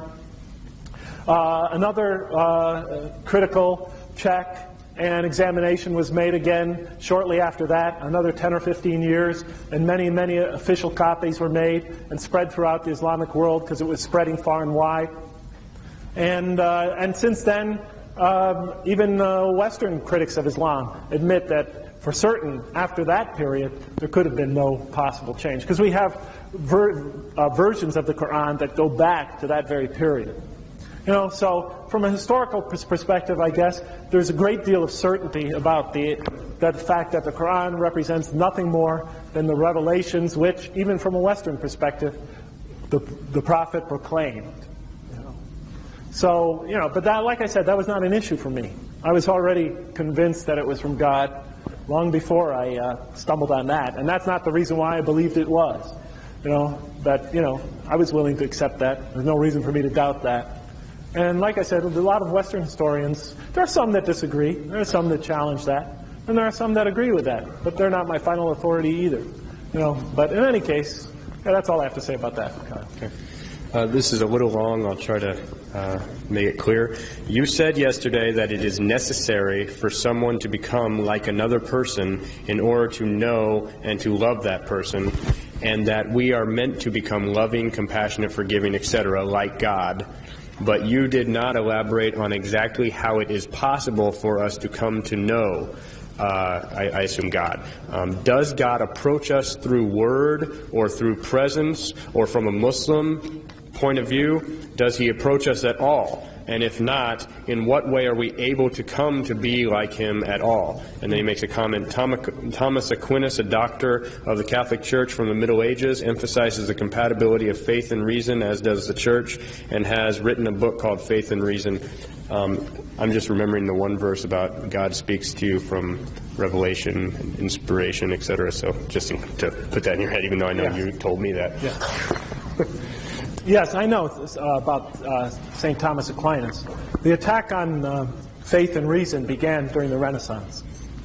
And after the Renaissance, that became an issue, the incompatibility of faith and reason. When the agnostic and atheist philosophers began to make an assault on the Christian religion, specifically. And so it's a rather modern problem. Yeah, there were others as well, not just St. Thomas Aquinas. There were other of the church fathers that insisted on the compatibility of faith and reason. But I was talking mostly about the modern situation. Now, the one about how does God approach us? Oh yeah, I didn't say that you had to become like another person to be able to grow near to them. I was saying that what allows us to know another person is the type of things we share with them. Okay? And I said that we can get to know another person, human being, because we have so many similar experiences. And the more that we share with them, the closer we could get. That's how we could become intimate with another human being. And I said the problem that we face is, how does one become intimate with God? When we are finite and He is infinite, when we are mortal and He is immortal, where He is transcendent and we are very much fixed in time and space, limited by it, when He transcends the very environment that we are stuck in, and where He has, where His being is so very different from ours. How can we grow near to Him? And I was telling him that what the Quran indicates is that we could grow near to Him, not so much through reason. Somebody left their glasses up here, by the way. We could grow near to Him, not so much just through reason, but we could grow near to Him through experience. Because I said in the Quran, I'll just review it just quickly, it says in the Quran, the attributes of God. The most beautiful names of God, as it calls it. He is the merciful, the compassionate, the forgiving, the just, the kind. So in earth, the more we grow in forgiveness, the closer we grow towards God's forgiveness. The more we grow in compassion, the more we are able to receive and experience God's infinite compassion. The more we come to know of love, the more we can receive and experience God's infinite love, and so forth. Not just in ritual, which is one very intimate way to experience it, but in many ways else, and so much more when we reach the next life, when all the distractions are stripped away. So I talked about that. When we experience mercy, for example, or when we grow in the attributes that have God as their infinite and perfect source, it's not just a matter of experiencing them on a personal level. We experience something much greater. Because the Quran teaches us that God is the source of all the mercy, all the compassion, all the forgiveness, all the justice, all the truth that exists, period. So when we show compassion to another person, God's compassion is coming to that person through us. We become instruments of God's compassion. When we show mercy to another person, God's mercy is coming through us to that person. And for a moment, we experience some of God's infinite mercy, a fraction of God's infinite mercy, as our own. So that other people experience God's being through us. And that is a level of intimacy that we cannot even attain with another human being. I can't walk in your shoes. I can't experience what you experience. I might be able to relate to it by relating it to what I've experienced, but this is a much more intense intimacy. Because people are experiencing God's being through us, and they're experiencing God's mercy towards them, God's compassion towards them, God's forgiveness towards them through us. Through us. And so we are experiencing that mercy and compassion and forgiveness, etc., as part of our own. It's a level of intimacy that is extremely close, closer than we could achieve with any other being. But as I said, through prayer and through other means, we also come to experience, as we grow in these attributes, grow in these qualities, and it's hard to summarize this in all 2 minutes, but as we grow in these qualities and follow this development, and grow in faith, and grow in goodness, through prayer and ritual, and moments in our life that are unanticipated, we experience God's presence, His nearness, His beauty. And this is something that it's hard to explain, but we experience them in very powerful ways that are more real for us than walking on the ground. But, you know, I don't know what else you want me to say about that. So we experience Him through His presence, through His light, as the Quran says, through His beauty, through His power. We experience it in our lives in a very intimate way. Yes? I have a kind of an open-ended question, so I want to keep you talking you want to keep me talking or not? No, not too long. I was wondering, how does the Quran address issues of diversity and more specifically things like race, gender, sexual preference, etc.? If it does, and how so? Well, it doesn't. Let me see. Does it address the issue of diversity in race, for example? Yeah. You know, it said, "O mankind, we created you of different nations and colors and hues, so that you will come to know one each other. Truly the most noble of you in the sight of God is he who is most virtuous," for example. You know, something to that effect. I'm paraphrasing, you know. And throughout the Quran, you know, it stresses that we could have made you all homogeneous, all one. But we made, you know, but we did not. It was not our intention. So vie with one another in doing good. Are you following me? And so the point in the Quran as far as racial diversity goes is that it was God's intention to make people different, because it's through dealing with people that are different from us that we have the greatest opportunities to grow. You know, it's easy to show compassion to my daughter. It's hard for me to show compassion to somebody who's very different from me, from a foreign land, or a wayfarer, as the Quran describes. You know, somebody that, and it stresses showing kindness to such people outside your natural environment. You know, those are the greatest tests and means to grow. Let's see, male-female type things. The Quran talks about how men and women will both be in paradise. You know, how they have the same ethical and moral responsibilities and opportunity and spiritual opportunities to grow, for men who surrender themselves under God, and women who surrender themselves under God, for men who pray to God, for women who pray to God, for men who are devout, for women are it goes down this long list. For men who did it, women for this, God has promised them forgiveness and a vast reward. You know, so there's that aspect of the Quran. What's the other one? Sexual preference. Sexual preference. The Quran really doesn't talk about that so much. It does repeat the story of the people of Lot, you know, and it says that they engaged in all sorts of abominations, that they committed highway robbery, that they committed rape of passers-by. In the story, the crowds from the people of Lot come and attack the visitors of the prophet Lot and want to take them and make use of them. And it says they committed atrocities in their public assemblies, and for that God has destroyed them, you know, etc. That's about the only issue, you know, that it really deals with something close to what you talked about. Although I know, of course, every normal human being would object to that, of course. But, you know, I'm talking strictly from the point of view of the Quran, you know. But it definitely condemns them for those, for what they did, the activity that they got involved in. And it does go into, you know, does paint a very sorry picture of the people, I'll tell you the truth.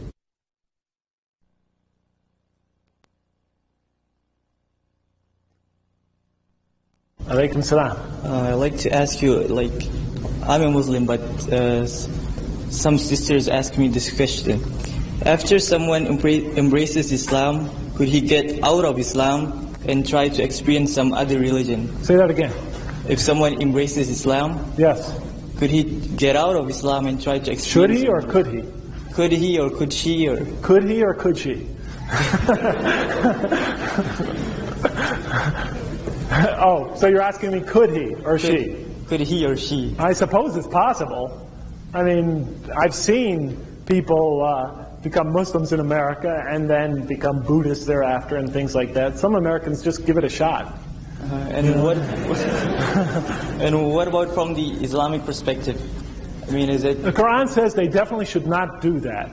You know, the Quran says that, you know, for those people who believed and then disbelieved and then believed and that's disbelieved, you know, it says that God will, you know, that they will suffer severely. I can't remember exactly, but they will suffer severely for that in the hereafter. And you know, people make their religion a toy and believe and disbelieve and believe and disbelieve. Yeah, exactly. And why is that? Well, because they're taking the religion as a joke. You know what I mean?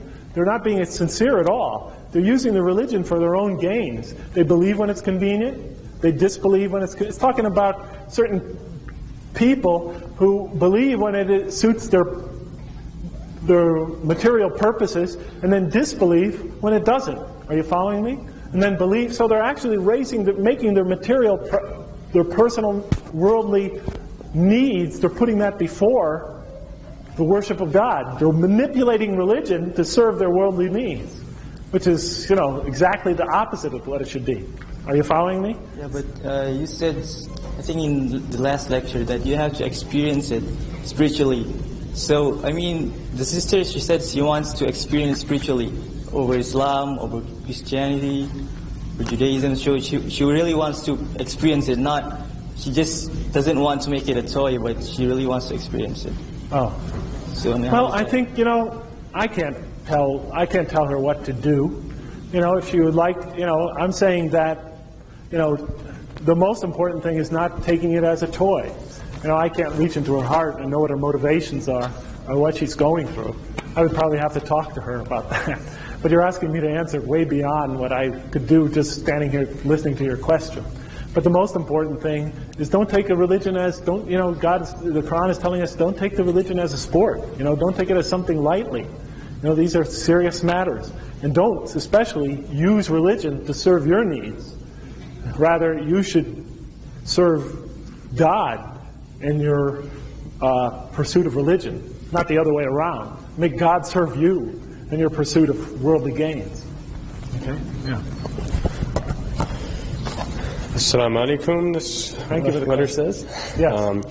I unfortunately forget the author's name, but there is a book out now called The God Part of the Brain. This book claims that through evolution, humans have developed a belief in God, quote-unquote, or a quote-unquote higher morality for the sake of communal cooperation and survival. What is your argument to this? Also, when do you expect the next book to be finished? Thank you, and may Allah reward you, God willing. The God Part of the Brain? I never read that book, I'll tell you the truth. I don't believe it. You know, I mean, I don't believe we just developed this system of this idea of a supreme being just as a convenience. You know, but you know, that's just a theory. You know, and a rationalization, an explanation of things. And you know, I could understand how somebody might devise that. I don't believe it's true, but you know, that person will. But the author of that will have to go through their own search, their own experiences. Will have their the Quran. The Quran points out they will definitely be presented opportunities when they'll be given opportunities, presented with critical opportunities to rethink the whole idea of whether there is a God and whether it exists and what is truth and whatsoever. But you know, I can't correct everybody's. Since I don't believe in theory and I don't know about it, and you know, I'll be honest with you. I mean, these theories come along all the time. They come into being, and then that one gets thrown out, and then another, and then that ones get thrown out. And, you know, I never found them very satisfying or appealing. Yeah. Do you want to take questions about like Islamic law? Oh, the book will, I don't know, probably come out in about 2 years. The reason being is because I could only write it for about 2 hours a day. I could reserve 2-hour block every day to write. That's all I have. Because I have a lot of work at the university. I'm also building 10 houses right now because I got into a little bit of a side business so I could get my daughters married and through college someday. The university jobs don't pay a whole lot. And in addition to that, I'm speaking like twice a semester, and I'm trying to raise 3 daughters. The oldest one is as wild as could be, and she's intellectually she's an extremely great challenge. And I'm trying to be a good husband to my wife. And with all that going, I really only have about 2 hours a day to do what I'm doing. And yet, you know, when I think of the Prophet, peace be upon him, the Prophet Muhammad, he was not only doing probably all those things, things similar, had all those duties. He was also running a country. He was also leading his and developing a community. He was dealing with delegations all the time coming to him, talking to people about this faith, and etc. And that was one thing that also made me question the authorship of the Quran, because if I could only, it takes me 2 years, about 4 or 5 years, 2 hours a day to write a book. When would such a man have time to compose something so coherent and powerful, beautiful, intricate in its logic? That was also a question. I suddenly thought of it as I was talking to you here, as I was complaining about all the burdens that I have. But I won't get into that. I'll just say this, that I can only write for about 2 hours a day. Through your studies of Islam, what is the Islamic view of Jesus' return to us before judgment, and also a possible Antichrist? Well, the belief in Jesus' return for judgment and the Antichrist grew up in developed in the Christian religion. The vast majority of Muslims, and I don't know if they've been affected by Christian converts or whatever, but the vast majority of Muslims, I think, accept that to some degree. There are some that didn't. There were some Muslim commentators and some Muslim rationalists in the early history of Islam that did not accept those two things you mentioned. They're not what Muslim scholars used to call essential beliefs. The most you could say about them is the majority of Muslims believe in them, and they interpret certain 1 or 2 verses in the Quran and think that it's pointing to them. There have been other Muslim scholars, and even modern-day Muslim scholars, like Muhammad Assad, for example, and others, who have not accepted that and felt that came from Christian influence, the influence of Christian converts. I personally have my doubts about it, but again, that's not, I'm in a minority in that, but I have my own arguments, which I don't want to get into now, but, it is I would say in the Muslim circles, it is a debatable point in the sense that it's not something that another Muslim would say, you're outside the boundaries of this faith. How do you feel about music in regards to Islamic law? Good or bad, right or wrong? Good or bad, right or wrong? Yeah, this is something that has been debated a lot in the United States, especially among the African American Muslims. I've never really gotten in. To be honest with you, all these practical type of questions, they've never really interested me. I'm not a practical thinker. I don't like applications. And not that I don't like applications, I just don't have a mind for it. I've always been a theoretical type. I like pure mathematics. Applied mathematics has always bored me. So I'm not very good at getting down to earth on such issues. I've never really explored it very much. I'll say this much, and I think an argument has been made against music, certainly in the past, by some Muslim scholars and some eminent ones. And arguments have been made on the other side too, that music, as long as it's not obscene, or songs or etc. that do not violate Islamic principles, if that's the case, then they're okay. I've heard arguments on both sides. I've heard the hadiths that were summoned on both sides, and some are authentic, some are not. A lot of it is a matter of interpretation. These are issues that, I tell you the truth, I get a little bored with. I'm sorry. Yesterday you talked about suffering, yes. And we had to suffer to be loving and compassionate, etc. Do you think that you had to suffer during your childhood because of that? You also talked about forgiveness. Were you able to forgive your father? Who asked that question? That is such a great question. Yeah, did I have to suffer through my childhood?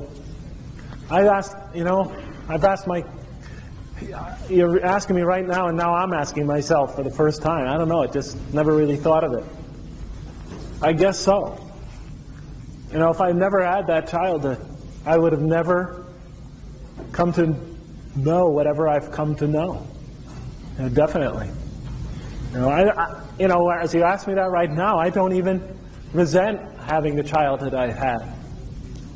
I don't complain, and I definitely don't feel sorry for myself.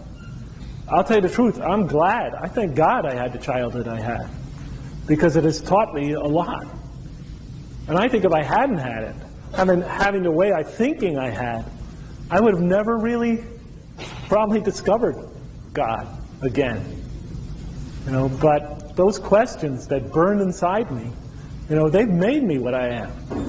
And honestly, at this stage in my life, I like myself again. And I found a lot of beauty through those questions. So no, I don't resent them, and I'm not angry at my father anymore, to tell you the truth. I still have pain, and I still hurt sometimes, but I needed that, and I thank God for it. And as far as my father goes, he was a complex man. He had his inner rage, but he stuck by his family. He didn't abandon them. He played a role in raising his kids. He wasn't perfect. He did believe in God very much. He had sort of just a personal belief in God. He wasn't close to any particular religious dogma or view, but he had a very deep belief in God, fear of God even. But no, I forgive my father. I hope, none of us are perfect. And I believe that,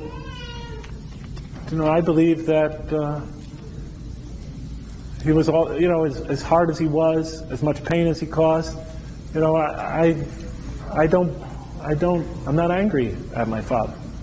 I'm simply not. And I certainly forgive him. Yeah, I forgive him. I hope that I don't end up, hurting people. It's taught me a lot. I hope I don't end up hurting people. But I definitely forgive him. And the damage doesn't have to be lasting. I have plenty of choices to make after that. But my father didn't make me into the type of person I was. I had plenty of choices to make in my life. Yeah. Have you learned to read Quranic Arabic yet? I studied Arabic grammar for a couple of years. I could slowly but surely make my way through a passage. I can't just pick it up and, recite it. A lot of people could do that even though they don't understand Arabic. But when I go through the Quran and research the Quran, I get out my Arabic lexicons and dictionaries, and I go through the words one at a time and go back and study the grammar to make sure I'm not interpreting something in a wrong way. Because sometimes, if you could go back to the original language and analyze it for exactly as it said, you could uncover very deep and profound things that are easily missed in translation. And I found this happen again and again and again when I read the Quran. That the translator, even though he's very sincere and trying to do an excellent job, just changes a word here or there, or changes the tense because he feels it must mean this, even though it says this. And when I go back and study it in its original, what it originally and literally says, I discover things that you would never find from a translation.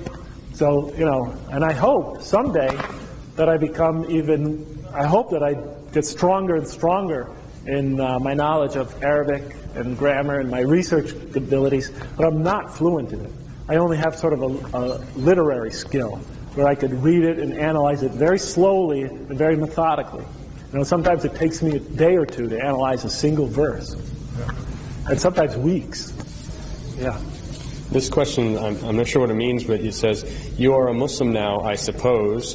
Do you follow all the Islam's instructions and rules in your daily life? Thanks.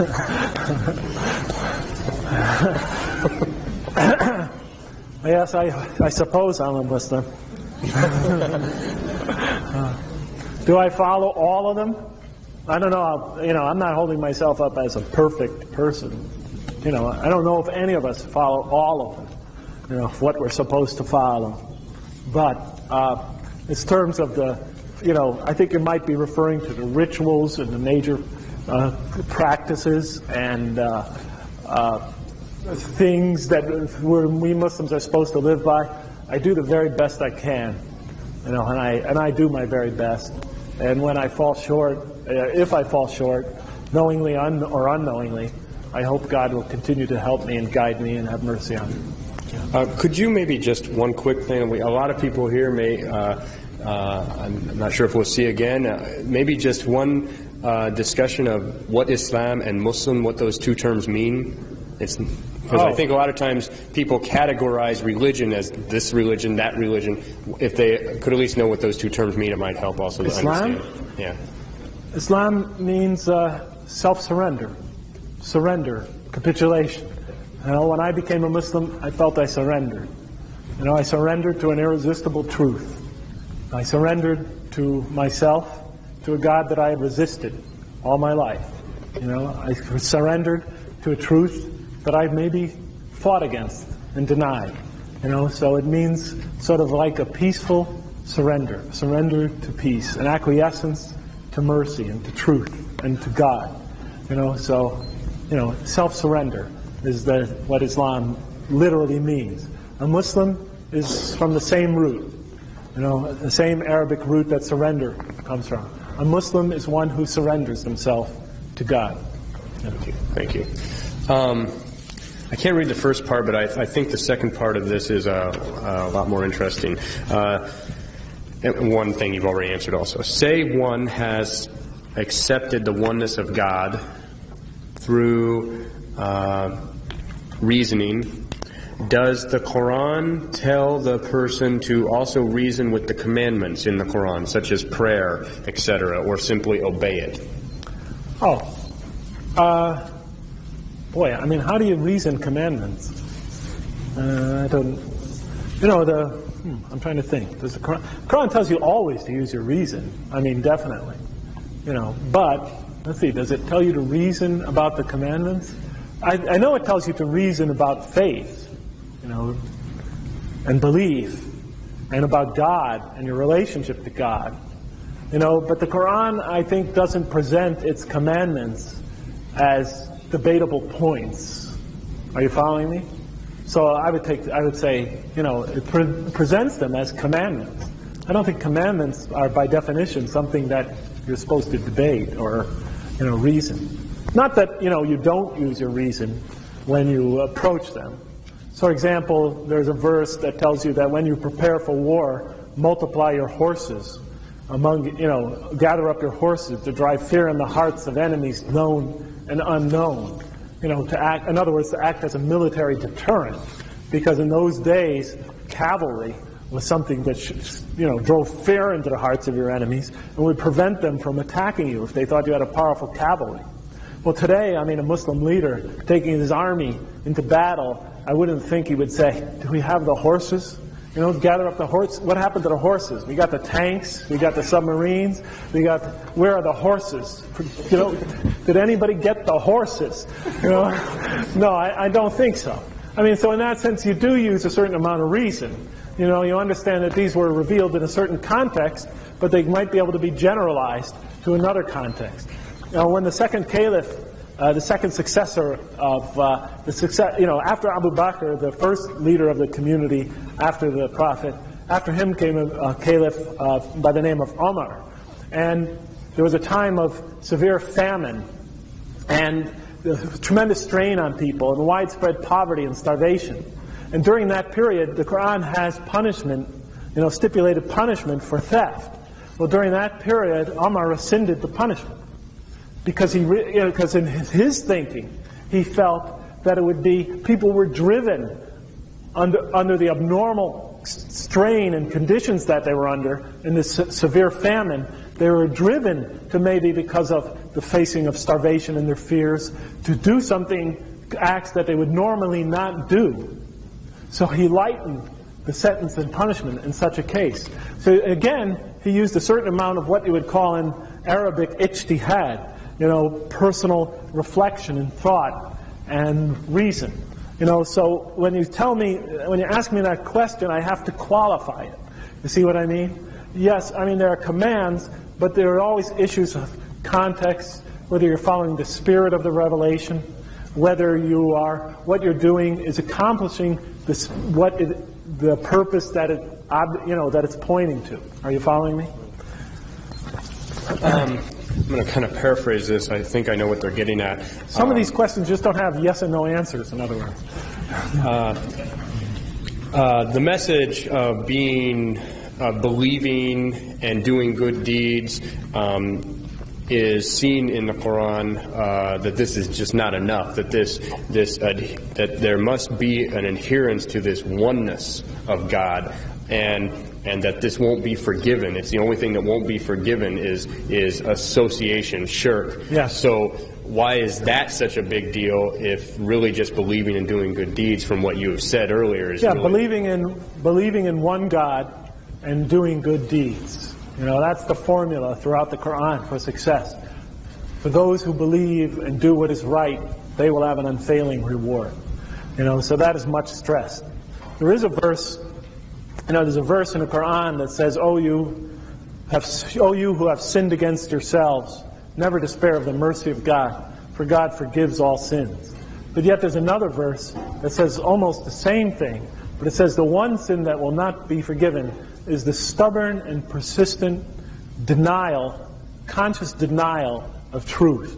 The setting up of the insistence on worshiping, putting false gods, whether that, and the Quran gives examples, not just concrete examples, but lust, power, money, the pursuit of material things, the stubborn and contumacious insistence on putting those type of things before the worship of God, the conscious denial of God and setting up other gods, other personal deities before that, is the one thing that will utterly destroy a person, no matter what.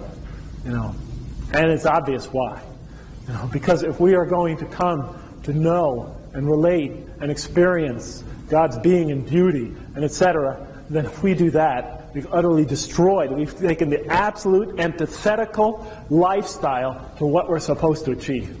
We've pursued the antithesis of that. And the Quran says that that is unacceptable. I think I'm going to force you a little bit more on this question because I heard a good question last night on this issue. You mentioned all the things that God is, the merciful, the forgiving, the kind, the just, etc. And I heard somebody ask up after the lecture, well, couldn't you build up a little idol or a rock or something and put all those qualities on that idol and grow still? Something that helps you focus your devotions, right, etc. Yeah, I've heard that many times. And why is that? Why would that be so bad, or why is it seen as so bad in the Quran? Yeah. So the question is, what about idol worship? What's the big deal? What's the big deal about putting up a stone that helps you focus your attention on the deity? You're following me? You don't really believe that the stone is God, but it helps you focus your worship. So you worship the stone, and sort of mentally, that it's not necessarily such a bad thing. Or, okay, what if you say a man is sort of reveals God in a very special way, and so is the Son of God, but not really God, but or something like that. I'm not referring just to Christianity. I'm just saying in general, there've been many beliefs like that throughout many religions over the years. I don't want to get on the Christian's case or anybody's case in this audience. But why, from the standpoint of the Quran, is such terminology which when people frame it, don't really take it all that literally? Why is that kind of association with God dangerous? And, a good illustration of that is the Quran when it says, just talks about terminology people use, the importance of terminology. It says, the Jews say Ezra is the Son of God. Now, everyone knows that when the term Son of God is used in Jewish circles and in the Old Testament, it's definitely not to be taken literally. It means one who is loved by God. If you look in the Old Testament, the Jews are strict monotheists. The term appears quite often there. Son of God. This one is the Son of God, that one is the Son of God. Jews are the children of God, etc. And the verse says, the Jews say Ezra is the Son of God. The Christians say Jesus is the Son of God. And then it says, don't say that. It imitates the statements of idol worshippers of old. What seems to be the point there? It's because, yes, certainly you might make a statement like that, and you may understand it in a symbolic sense. You may understand it in a highly intellectual way that maybe doesn't even conflict with monotheism.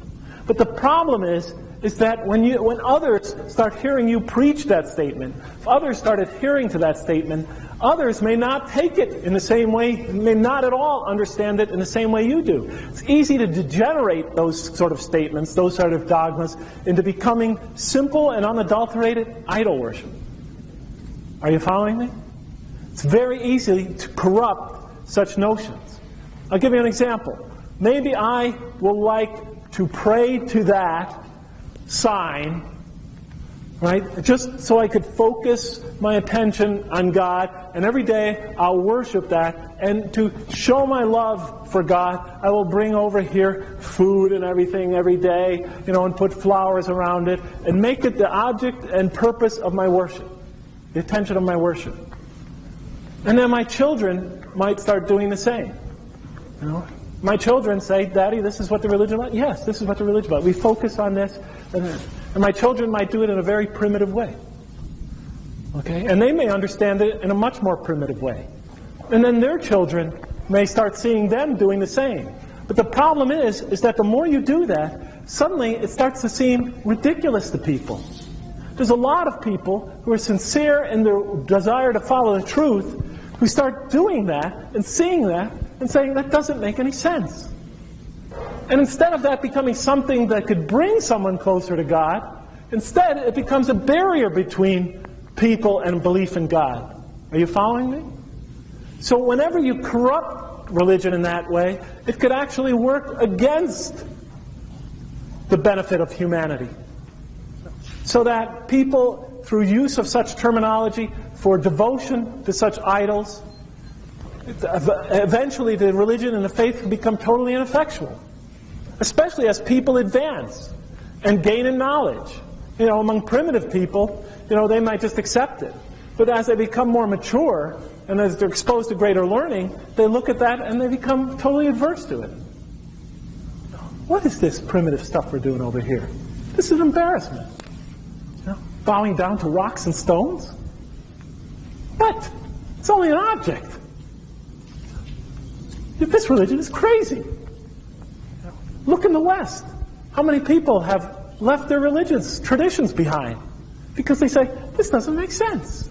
This is too much like the idol worshippers of old. I can't buy into that dogma.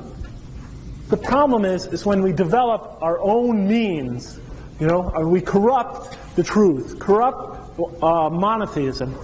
To even a slight degree, we construct a barrier to so many people, right? We actually erect barriers to belief in God.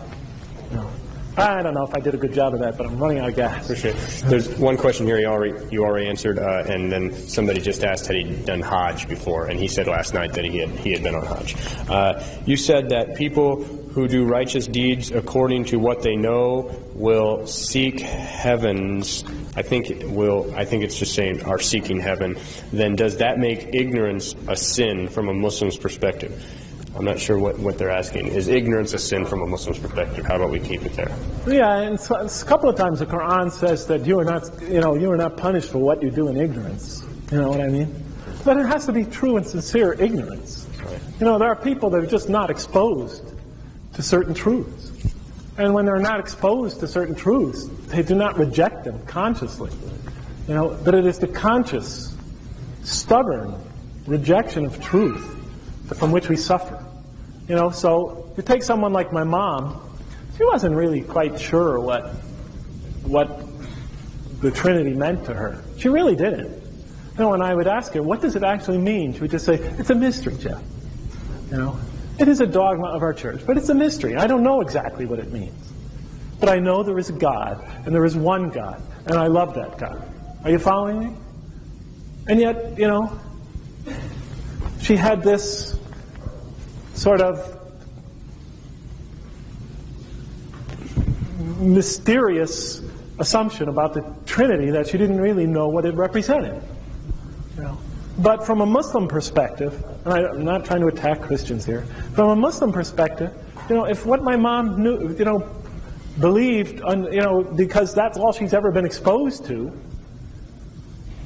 and she never had been presented with an alternative, and she just died a very believing and devout woman who did very good deeds. From a Muslim perspective, she cannot be blamed for that.